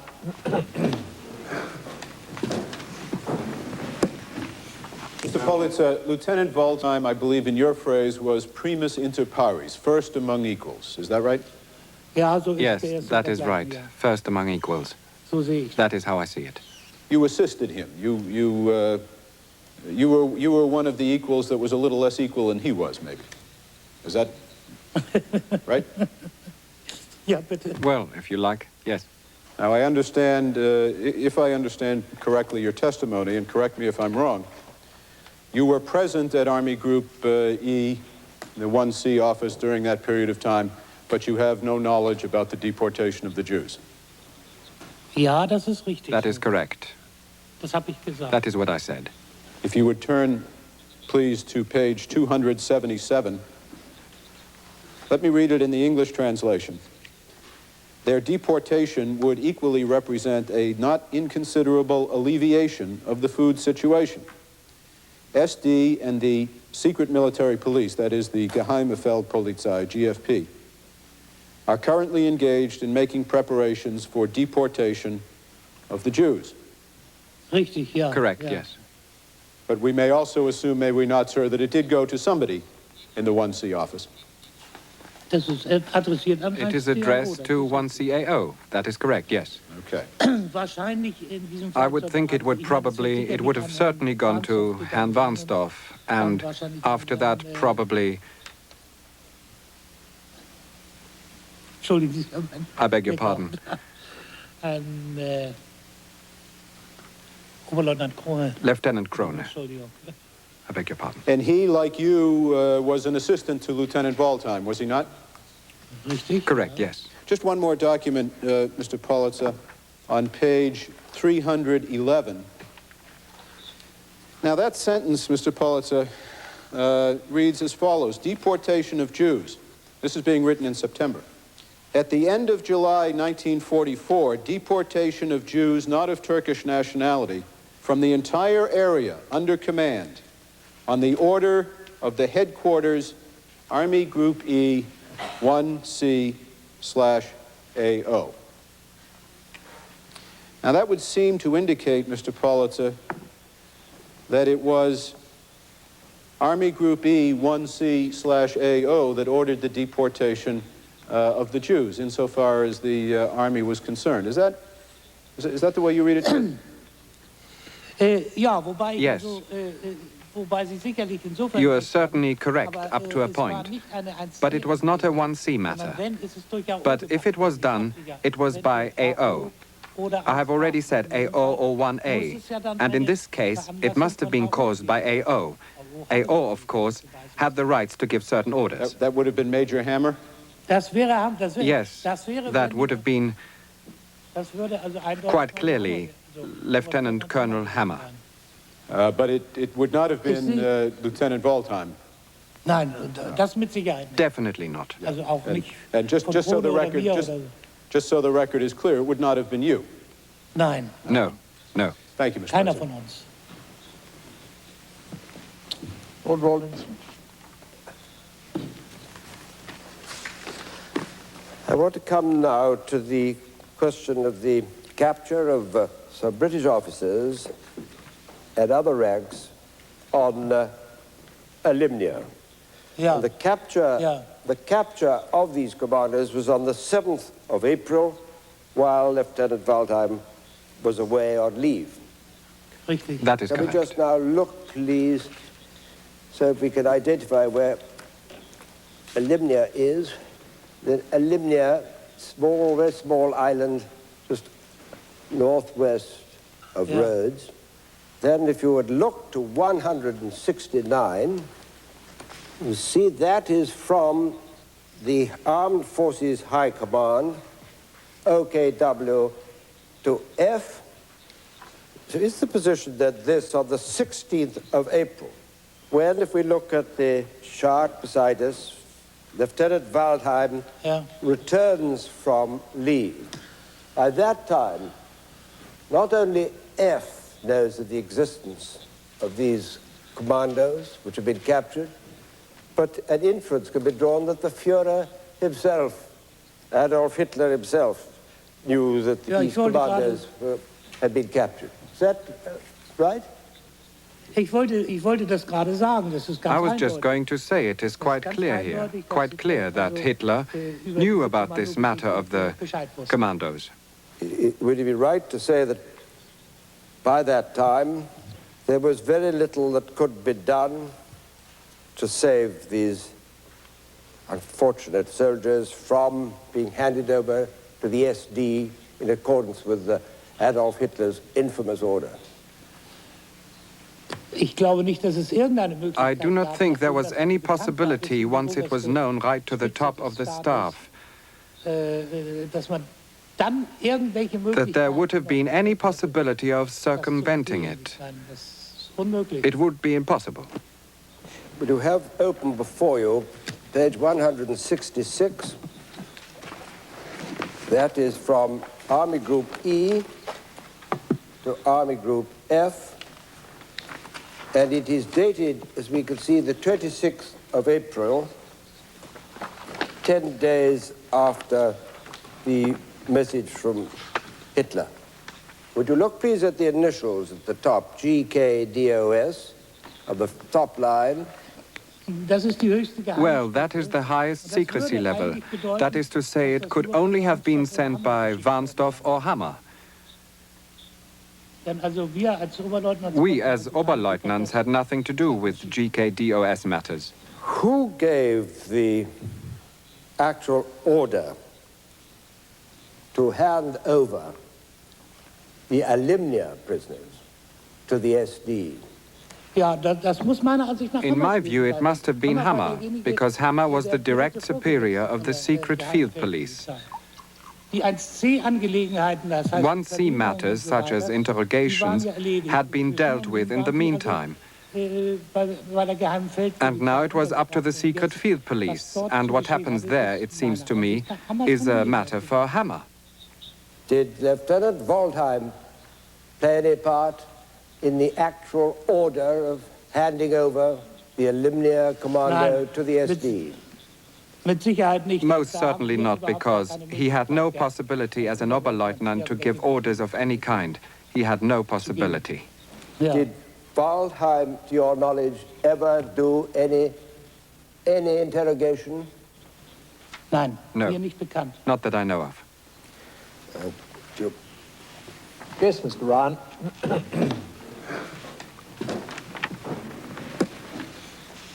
The Führer order of 18 October 1942. You are surely aware of what that order said. Commandos will be shot. Yes, that I knew. Yes. Everybody knew that, did they not, Herr Politzer? At Army Group E, 1C? I would say so, yes. Yeah. And the way that order was implemented, it was that the commandos would be turned over to the SD, the Sicherheitsdienst, which was the part of the SS, and they would be turned over for Sonderbehandlung, special handling. Is that your understanding as well at that time? Yeah. And special handling meant murder, let's face it, right?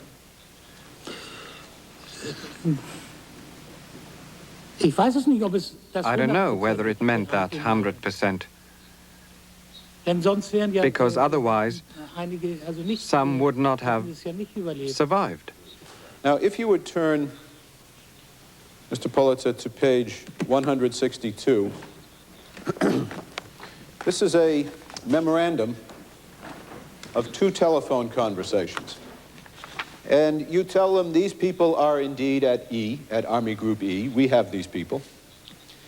Secondly, the interrogation is not yet completed, because they are being very obstinate, very stubborn.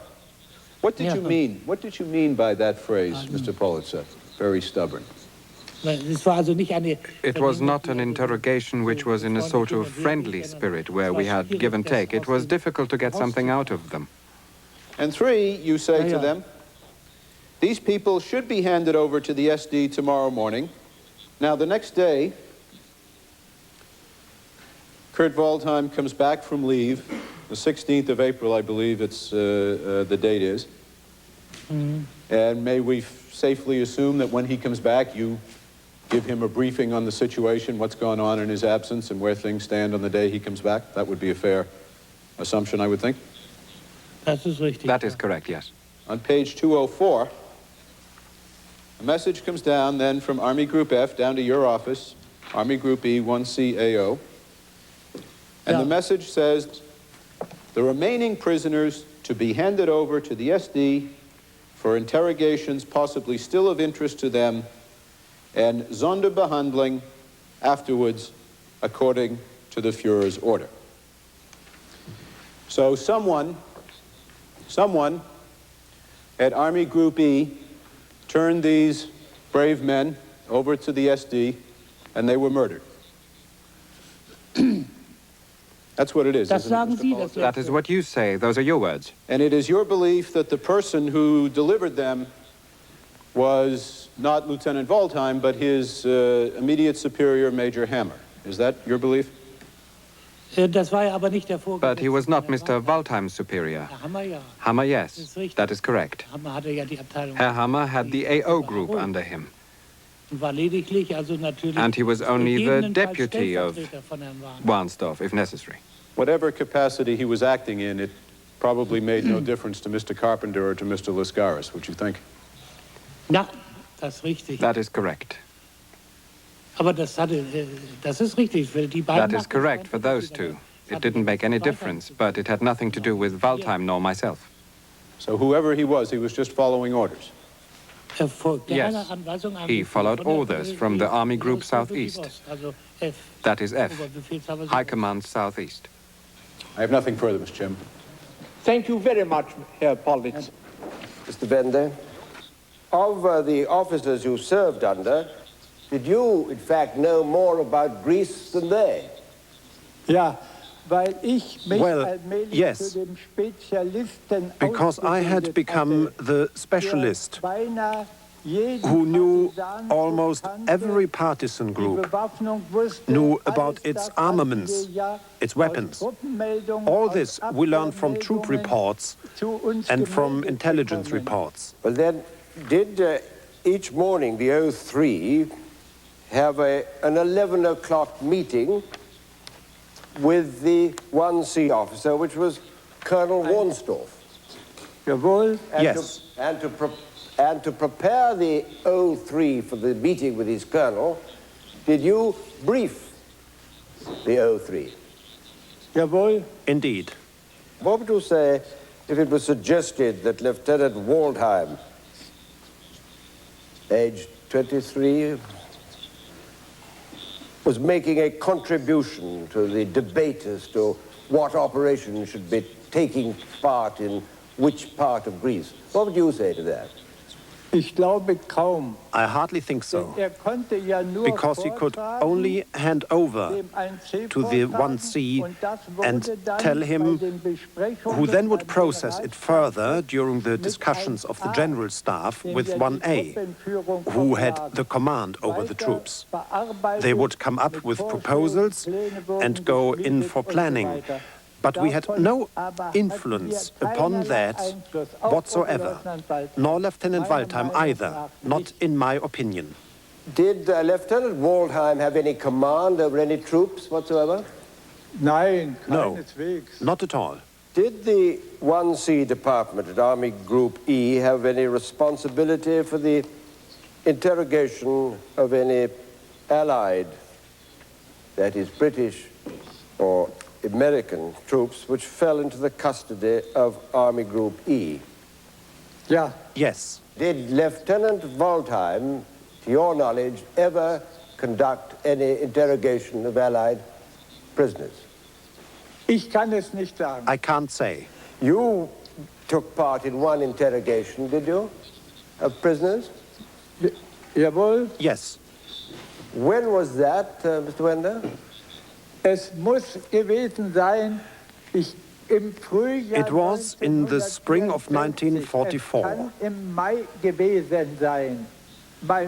My friend Wollschläger, der auch im 1C Staff who was also on the staff of 1C, and I were asked to go down to the prison of the secret field police, the Geheime Feldpolizei, in order to interrogate two British prisoners and to be very human in the way we went about it.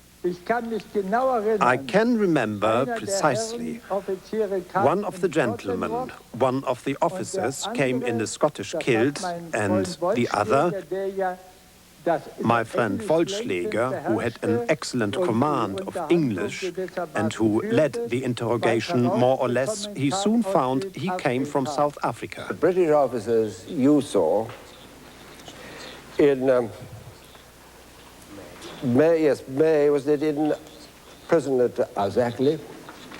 Captain Blewett, Captain Hamilton, what did you want to do to ensure that they were safe from illegal action?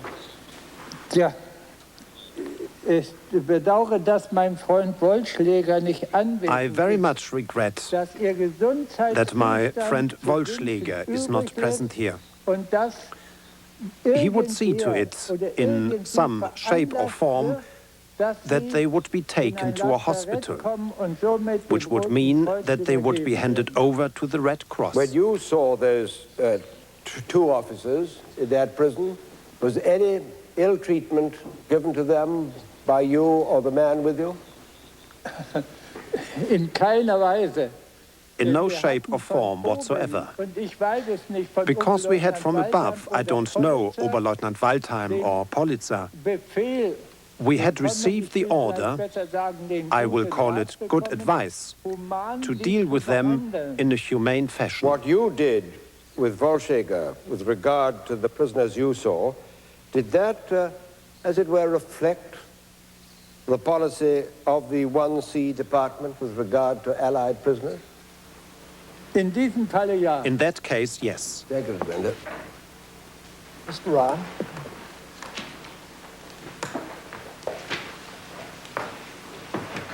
Now, Mr. Vende, you did interrogate those two captured commandos, Mr. Blewett and Mr. Hamilton.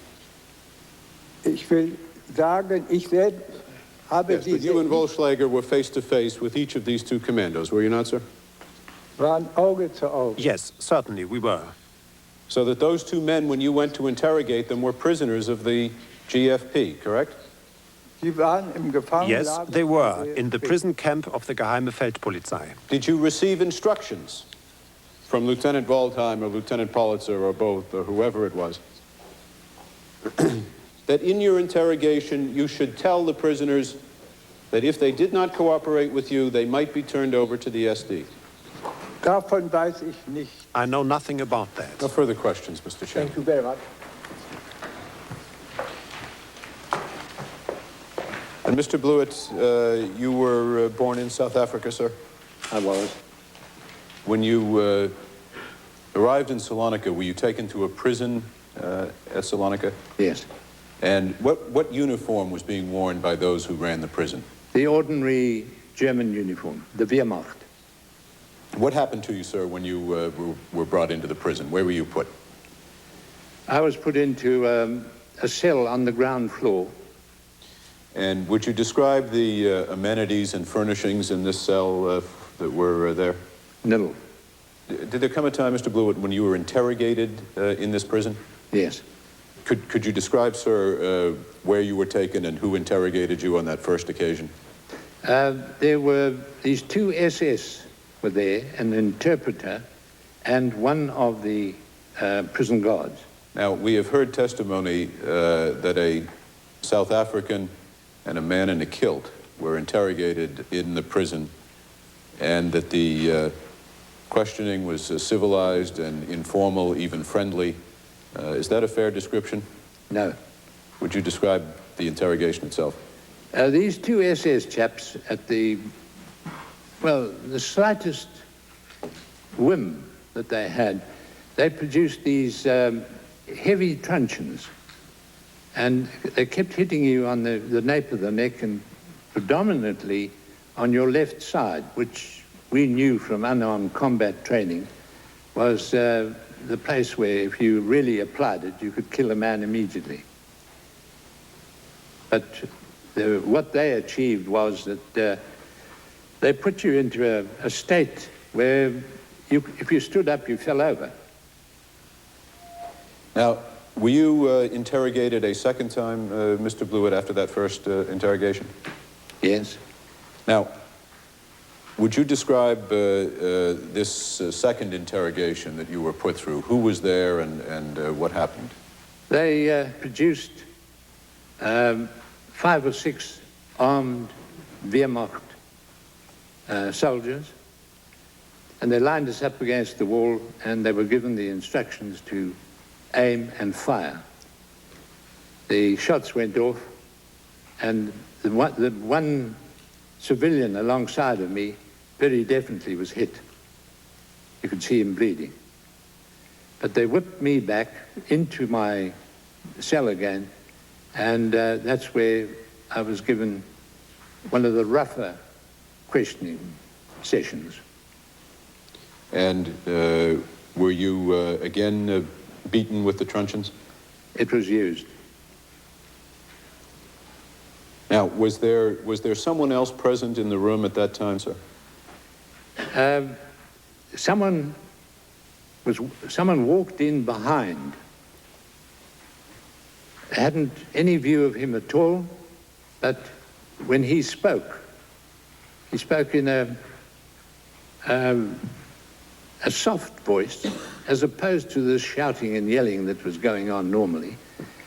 And these chaps at the table immediately kept silent. I should say over 6 foot, in officer's uniform.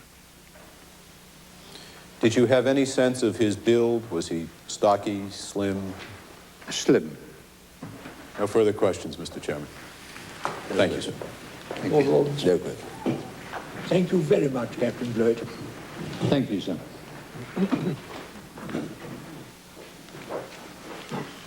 Would you state your name, please, sir?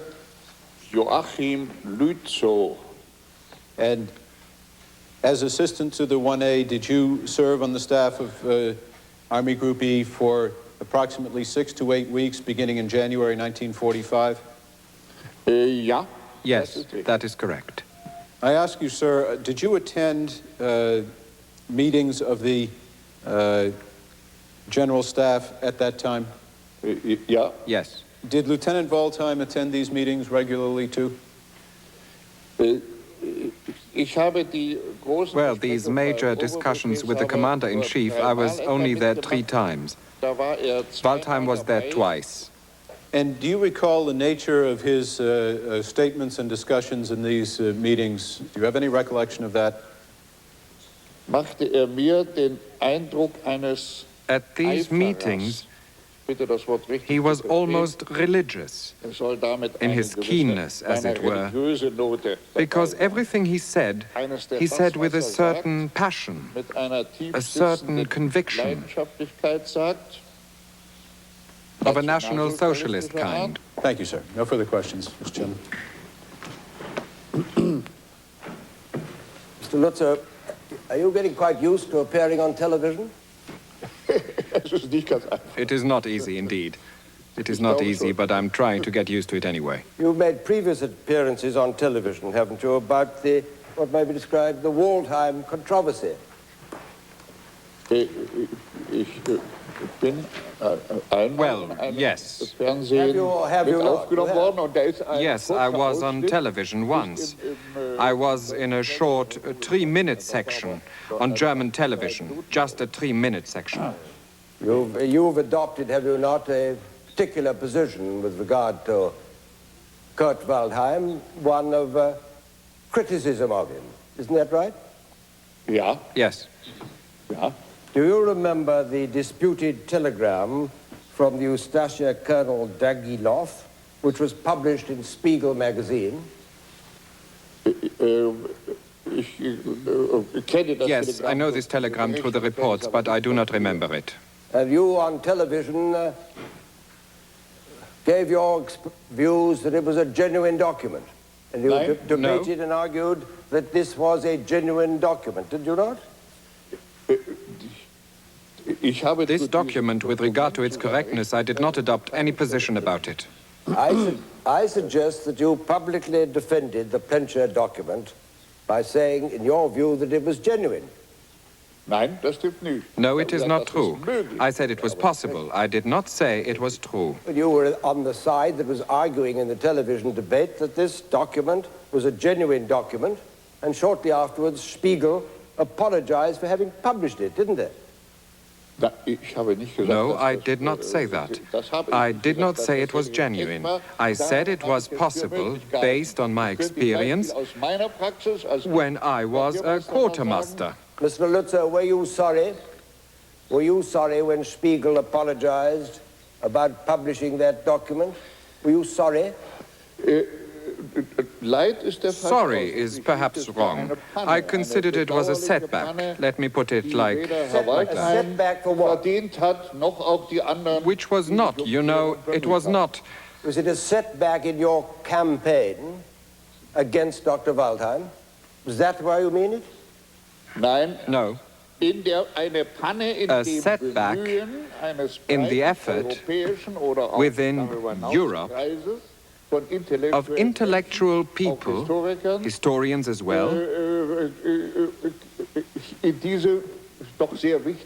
to get some clarity into this very important question. It was a setback in that sense. Of course, a setback that a forgery had been produced, that someone produced... Yes. Right, that was your view, wasn't it? A setback. Now you're hoping for something better, are you, to come up? Is that it? No. It was a setback, yes. But I just said this kind of instruction, according to staff usage, is possible. I'm not going to go on. I suggest to you that you're consumed by personal dislike of Dr. Waldheim, and you're totally distorted in your views about Dr. Waldheim, and totally partisan. Isn't that correct? I'm not a friend of Waldheim, that is true. Just a moment. Any more questions? Thank you very much, Colonel. You're excused now. The last witness called by Lord Rawlinson before the commission is an expert on international law who gives testimony on the legal precedent and the definition of war crimes. Are you Mr. Christopher Greenwood, M.A. LLB, Fellow of Magdalen College, Cambridge, lecturer in international law at the University of Cambridge, and a barrister at law? I am. I want to ask if you would tell the Commission the rules regarding complicity in war crimes. In the case of tribunals which have an international or partly international composition, it tends to be dealt with in the charter which establishes them.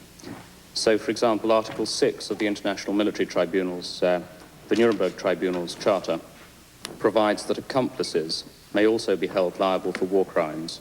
The practice was considerably more restrictive than the theory, in particular in relation to some of the senior staff officers who had been involved. Well, I was going to ask you about the liability of staff officers. In the von Lieb case, what was the ruling in the von Lieb case with regard to the intermediate administrative function of transmitting an order? The tribunal rejected the prosecution's suggestion that transmittal of any criminal order was necessarily a criminal offence in itself. Well, then in the United States against the hostages trial, did the United States Military Tribunal go on to consider the position of two chiefs of staff in the Balkans? Yes, indeed.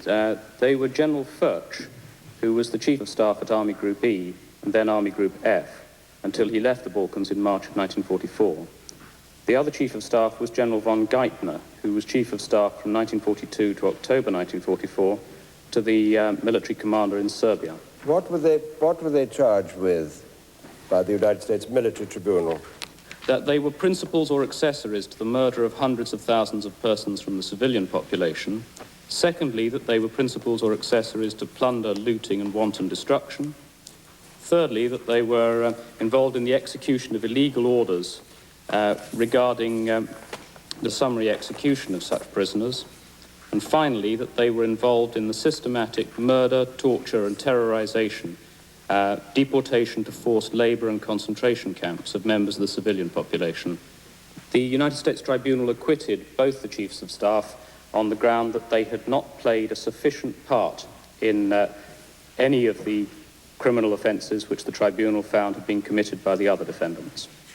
From your study of the cases, are you aware of any case of a staff officer of Lieutenant Waldheim's rank being charged and convicted? None. Of a war crime? To what degree does the case of the United States Tribunal help at all to the law with regard to knowledge? It makes it clear that knowledge, in the fact that the defendant knows that troops are committing war crimes, is not in itself enough to make him guilty, with the one exception of a commanding officer who may be held liable for violations of the laws of war committed by troops under his command. Turn now, if you will, to ask you about the cases on deportation. The High Command case held that there was nothing unlawful in deporting prisoners of war from one country to another. In the High Command case, the US military tribunal took the view that the commanding officer who was responsible for the deportation itself, for sending prisoners within his custody back to the Reich, could not be held responsible for what happened to them thereafter. Now, with regard to the transportation or the deportation of civilians from the field of operations? Well, I think there a distinction has to be drawn between their removal from a combat zone and deporting them from the country of which they were residents to the territory of the occupying power or to some other occupied country. The first was lawful, but deporting them out of the country per se was not. Have you examined the law reports to discover if there is any case in which a liaison officer of junior commissioned status has been charged with participation in war crimes? Yes, I've looked for that. I've not found a single case in which a junior liaison officer was convicted. Now I come to ask you the position of the Italian soldiers following Italy's surrender, the armistice. I see no reason at all why the German authorities should not have disarmed the Italian troops. But therefore, the disarming of the Italians and the removal from the theatre of operations, on the authorities that you've quoted, would that be a war crime? No, it wouldn't. But the treatment thereafter of prisoners of war or those who have been deported in slave labor camps, would that be a war crime? Yes, most certainly. The murder of some of the Italian officers was a war crime for which several of the defendants in list were convicted. The appalling conditions in which some of the Italian soldiers were held and their use, in effect, for slave labor, that was a violation of the laws of war. But the mere fact of disarming them and making them prisoner was not. Can I take you back, though, to the hostages case, the acquittal by judges of General Furch and General von Geithner? Have you looked at the allegations which are alleged against Lieutenant Kurt Waldheim, when he was a staff officer, in the army groups to which General Furch and General von Geithner were the chiefs of staff? Have you looked at those allegations? Yes, I have, sir. Do they include similar allegations? Yes, they're very similar in their drafting. Thank you. Yes, Mr. Bond. One of the distinctions we can draw here is the distinction which you draw throughout your paper between practice and law, or put differently, between who is guilty and who is prosecuted. Now, you would agree, I would hope, that prosecutors every day must make decisions as to who among the guilty they will prosecute. Yes, of course. Let's say that the charge was stealing $5, okay? Mm-hmm. And the question before this commission was, did Mr. X, is there cause to believe, is there a case to answer, that Mr. X might have stolen $5? Now, you would not find it particularly helpful, would you, to have someone come in and say, well, just a minute, nobody prosecutes anyone for stealing $5. We We don't possibly have the resources to do that. No, I certainly wouldn't put that point. No. And whether a staff officer is guilty or not guilty of a crime is determined the same way anyone else is found to be guilty or not guilty of a crime. That is, you look at the evidence and apply it to the law, right? Yes. Okay. In fact, there were first lieutenants and second lieutenants prosecuted after the war just as there were staff officers, right? Yes. Now, another point that perhaps would be useful to clarify is the question of complicity. And to take a commonplace example, if three people decide to rob a bank, and one says, I'll buy the guns, and the other says, I'll hold the gun in the bank teller's face, and the third one says, I'll keep a lookout and drive the getaway car, and they all three do exactly that, then they are all three guilty of bank robbery, correct? Yes, because the entire enterprise that they've embarked upon is criminal. Precisely. They are accomplices to the crime, and therefore they have committed a crime, right? Yes. Okay. I think we can conclude for all practical purposes, can we not, that the killing of hostages is murder, just as was said in the OKW. Quite so. All right. Now, let's move on.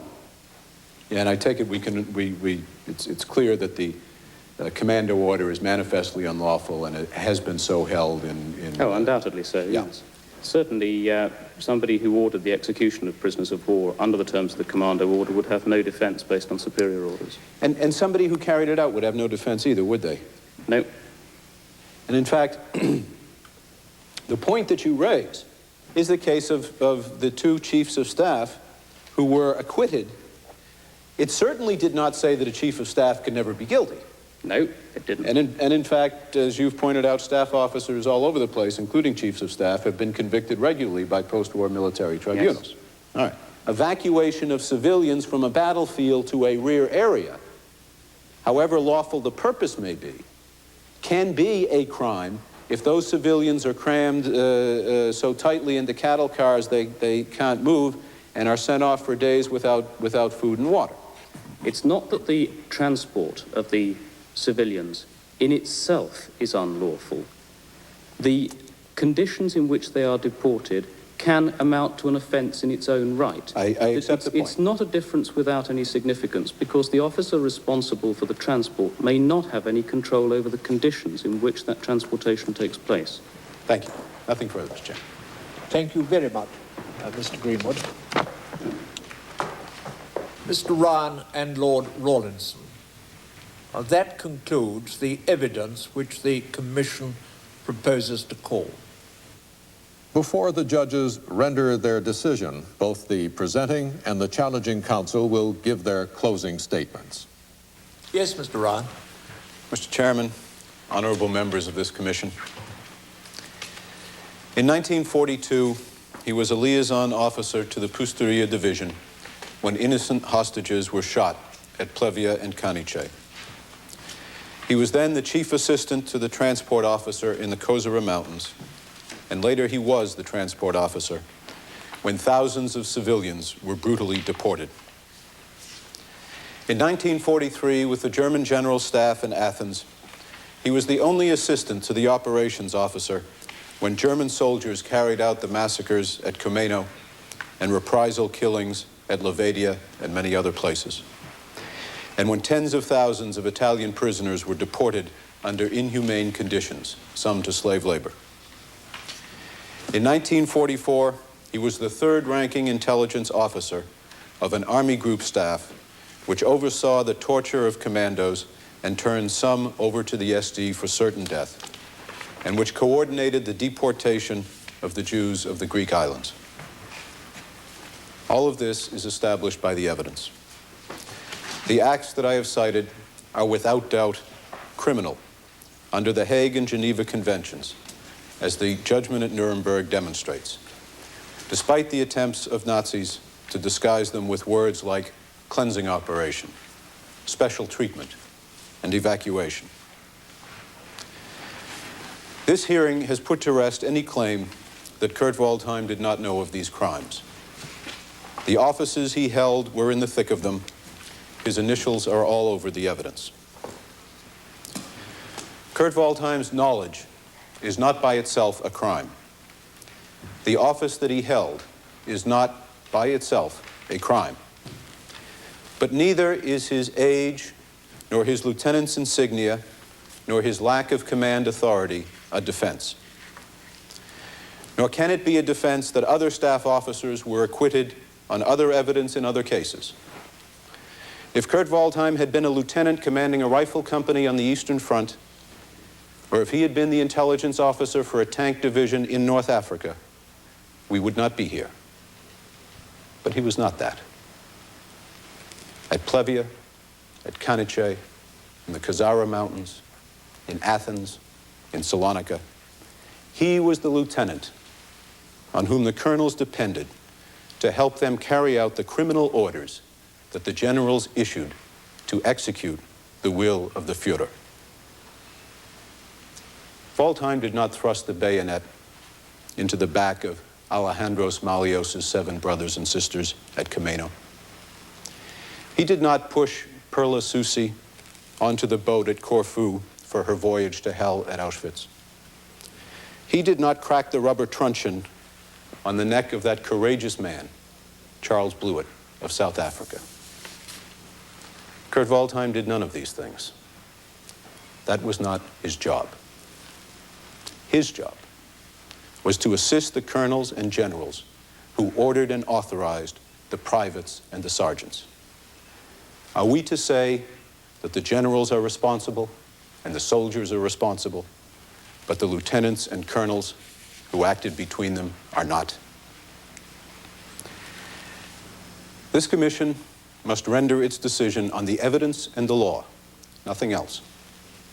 But you cannot render your decision in disregard of history. You cannot, I submit, base your decision on the testimony of these benders and breakers of history who sat in that box and said, someone else must have done it. Should Kurt Waldheim answer for his role on 4 general staffs, each deeply implicated in the commission of palpable crimes? Should he come forward and for once tell the truth, to explain and defend his actions, to answer the evidence that so strongly suggests complicity? Or shall he be let go? The allegations dismissed because he was, after all, just a lieutenant who did his job. All of them did their job. The greatest crime of our time would not have happened except for that. Thank you, Mr. Rahn. Lord Rawdon. May it please you, members of the Commission. Are you, politely inquired Captain Blakely, who was the creation of Mark Twain, are you going to hang him first and try him afterwards? That's not inapt in the controversy, the whole controversy, which has surrounded over the past month the case of Dr. Waldheim. But at least here, we've had an opportunity, fairly and rationally, to examine what is the real case, to put aside the distinguished rhetoric, the generalizations, to look at the detail. Operation Trio, Serbia, April 42. Role, 2nd Lieutenant, interpreter at Italian Division, part of the Barda Group. Charge, participation in murder and deportation. No witness, no document shows Waldheim ever transmitted any order from General Barda to the Italians to kill hostages. Result, no evidence to warrant answer. 2nd, Operation Khazara, summer 42. Role, assistant to captain in charge of supply, West Bosnia, 2nd Lieutenant. Involved, so the charge says, in murder, ill treatment, deportation to civilians. No witness, no document that he was personally involved in the custody or deportation of the prisoners. No witness, no document that he dealt at all with prisoners. No witness, no document that he received any order of any description. Rather, he had no power of command, while the removal of prisoners from the battlefield is a legitimate military duty. No evidence to warrant answer. 3rd, Athens, Greece, August 43. Lieutenant on the General Staff with the Italian 11th Army. Murder of civilians at Komeno. No witness, no documents to show the staff in which Waldheim served had command over troops. No witness, no document, this staff, any knowledge of what went on at Komeno, save what was officially reported to them. No witness, no documents, this staff ordered or acquiesced in the operations against Komeno.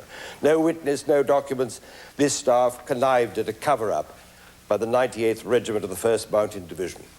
No evidence the troops who committed that massacre reported what done beyond their regiment or division. If they had, then it was sanitized before it came to Athens. Result, allegations formed and founded on the evidence, not on the evidence, but on this theoretical reconstruction by academics based upon a hypothesis that Waldheim was somehow involved. There is no evidence that he was personally involved, so there is no answer that he should make. Athens, Greece, September 43, Lieutenant General Staff. Charge involved deportation of Italian soldiers after the armistice. No witness, no documents. He had any responsibility in organizing that department, their deportation to Germany or to Poland. Arzakali, northern Greece. Role, Lieutenant on the Staff, Army Group E, involved in the deportation of Jews. No witness, no documents that he had any involvement whatsoever, but positive evidence that the orders to deport came from the SS, from Reichsführer Himmler in Berlin. Waldheim's department not involved in the actual deportation. Arzakali, northern Greece, summer and spring of 44.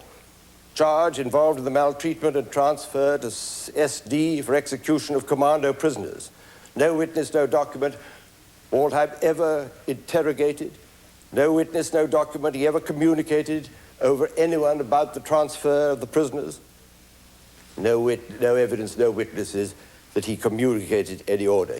On this evidence, no court would convict. No committal would be made by magistrate's court, or I would suggest a grand jury. No law officer would launch a prosecution. I don't care, Mr. Chairman, a fig for Dr. Waldheim. Not for you or me whether he is fit for the office which he now holds, whether he's lied or whether he's prevaricated, whether he ought to have been elected to the Secretary General of the United Nations. I care for none of this. But I do care passionately for justice. I recoil at the hounding and the distorting and the generalization. Over 2,000 years ago, Cicero said, nothing can be honorable where there is no justice. And so, enter the jurists to examine coolly, fairly, accurately the evidence, not the rhetoric, not the generalizations, to examine the evidence presented to you, and in the great and independent tradition of your callings, to do justice. And justice on this evidence, I suggest, demands the dismissal of these charges. Thank you, Lord Rawlinson.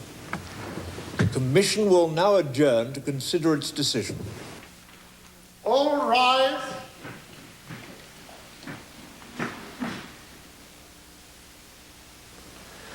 The Commission of Inquiry took place over 8 days, and the judges heard over 40 hours of testimony.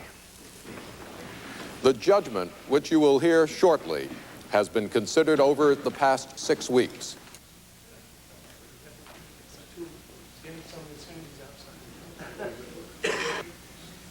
The judges will now let us know their decision.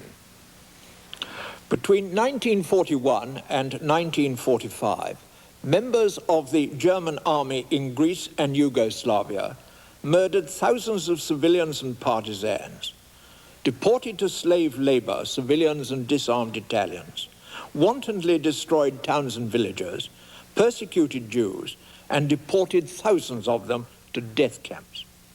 The issue for us under our terms of reference is an evidential one, namely whether the evidence put before us is strong enough to call for an explanation by Dr. Kurt Waldheim about his connection with these events. We have not been asked to decide whether he is or is not guilty of a crime. We refer to the specific events which we are sure happened as war crimes.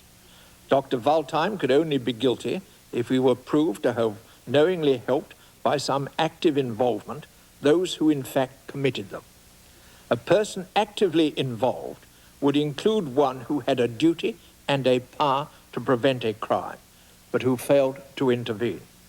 A person does not commit a war crime merely because he knows that others have. Lapses and aberrations of memory, such as Dr. Waldheim seems to have had about his service in Greece and the Balkans, are not in themselves evidence of guilt. After a short period of service early in April 1942 in central Bosnia, Lieutenant Waldheim learned that large numbers of partisans and hostages had been shot. He must have appreciated that many more would be shot as opportunities presented themselves to the Italians. But he had no authority over them, and on his own authority, he could do nothing to stop the shootings. There is no evidence that he encouraged them, and some evidence that he disapproved of them. In 1942, Lieutenant Waldheim served as a junior ordnance officer with the West Bosnian Battle Group, which was engaged in a large-scale operation in the Kozara Mountains against about 3,500 partisans. Transport was required to take women, children, and old people out of the Kozara Mountains combat zone to reception camps in Croatia. Lieutenant Waldheim himself made arrangements for their transport for a short time after his superior officer had been posted away. No evidence was produced that Lieutenant Waldheim knew that those evacuated to these camps would be sent to concentration camps and to slave labor. Lieutenant Waldheim was next stationed in Athens as a member of the German liaison staff with the 11th Italian Army. In the summer of 1943, he served as a junior staff officer under Lieutenant Colonel Villas, a professional soldier with extensive combat experience. He made the operational decisions, not the 23-year-old Lieutenant Waldheim. The main military function of the liaison staff was to prepare Germany's plans for the expected capitulation of the Italian forces. The Germans planned to disarm them and send them out of Greece. Lieutenant Waldheim must have known about these plans, but no evidence was tendered that he knew where the Italians were going to be sent. In fact, thousands were sent to slave labor. On the 16th of August 1943, whilst Lieutenant Waldheim was serving under Lieutenant Colonel Villas, German soldiers attacked a village called Komeno and massacred over 300 civilians, including women and children. That brutality was unjustifiable. There is no evidence that Lieutenant Waldheim knew that this incident was going to happen, but he could have anticipated that some German soldiers might behave brutally because he had, before this incident, received reports of reprisals and of the hanging of hostages. That evidence is not enough to impute knowledge to him that a specific crime was going to be committed. In October 1943, Lieutenant Waldheim was posted to the military intelligence unit of Army Group E at Arsakli near Salonika. From spring 1943 until August 1943, the Germans deported thousands of Jews from Salonika to extermination camps. Lieutenant Waldheim was not in Salonika at that time. He was in Salonika in 1944 when Himmler issued his infamous order to deport Jews from other parts of Greece and from Corfu and Rhodes. Even if Lieutenant Waldheim did not know about Himmler's order when it was given, he must have known about it shortly afterwards. These deportations were carried out by the SS and the SD with the help of the counterintelligence section at Army Group E's headquarters. That section, like the military intelligence section to which Lieutenant Waldheim was attached, operated under the direction of the same senior officer, but was housed in a separate building. It is probable that Lieutenant Waldheim knew about their role in the deportation of the Jews. However, no evidence was introduced tending to show that he had any part in the deportation of the Jews or that he could have influenced the decision to deport them. On the 7th of April 1944, while Lieutenant Waldheim was serving in the military intelligence section of Army Group E's headquarters, some British officers and other ranks and Greek sailors, all members of a special boat unit, were taken prisoner by the Germans on Alimnia. In October 1942, Hitler had issued an order directing that any commandos caught should be given special treatment, which meant torture and execution. The Alimnia captives were subject to Hitler's infamous order. 3 of the captives were detained at Army Group E's headquarters for interrogation. On the 11th of April 1944, Hitler and his headquarters knew about their capture. Whilst Lieutenant Waldheim was on leave, 3 of the men were interrogated by Lieutenant Politzer, Lieutenant Waldheim's colleague. When Lieutenant Waldheim returned, he was told about this. He must have appreciated what would happen to them. An order was then received from Army Group F in Belgrade that the commandos were to be handed over to the SD for special treatment. Delivery of the men to the SD for execution was probably done by the officer in charge of the counterintelligence section. The men were executed. No evidence was introduced that Lieutenant Waldheim had anything to do with the delivery of the prisoners to the SD or that he could have stopped it. In May 1944, 2 British officers, Captains Blewett and Hamilton, and 2 soldiers were captured in northwest Greece. The 4 captives were sent to Salonika to a prison run by the German Field Security Police. The prison conditions were appalling and clearly in breach of the Hague and Geneva Conventions. On at least 2 occasions, Captain Blewett was interrogated brutally by non-commissioned officers who he thought were members of the SS. Lieutenant Waldheim's duty was to evaluate the results of interrogations organized by others and to pass them on.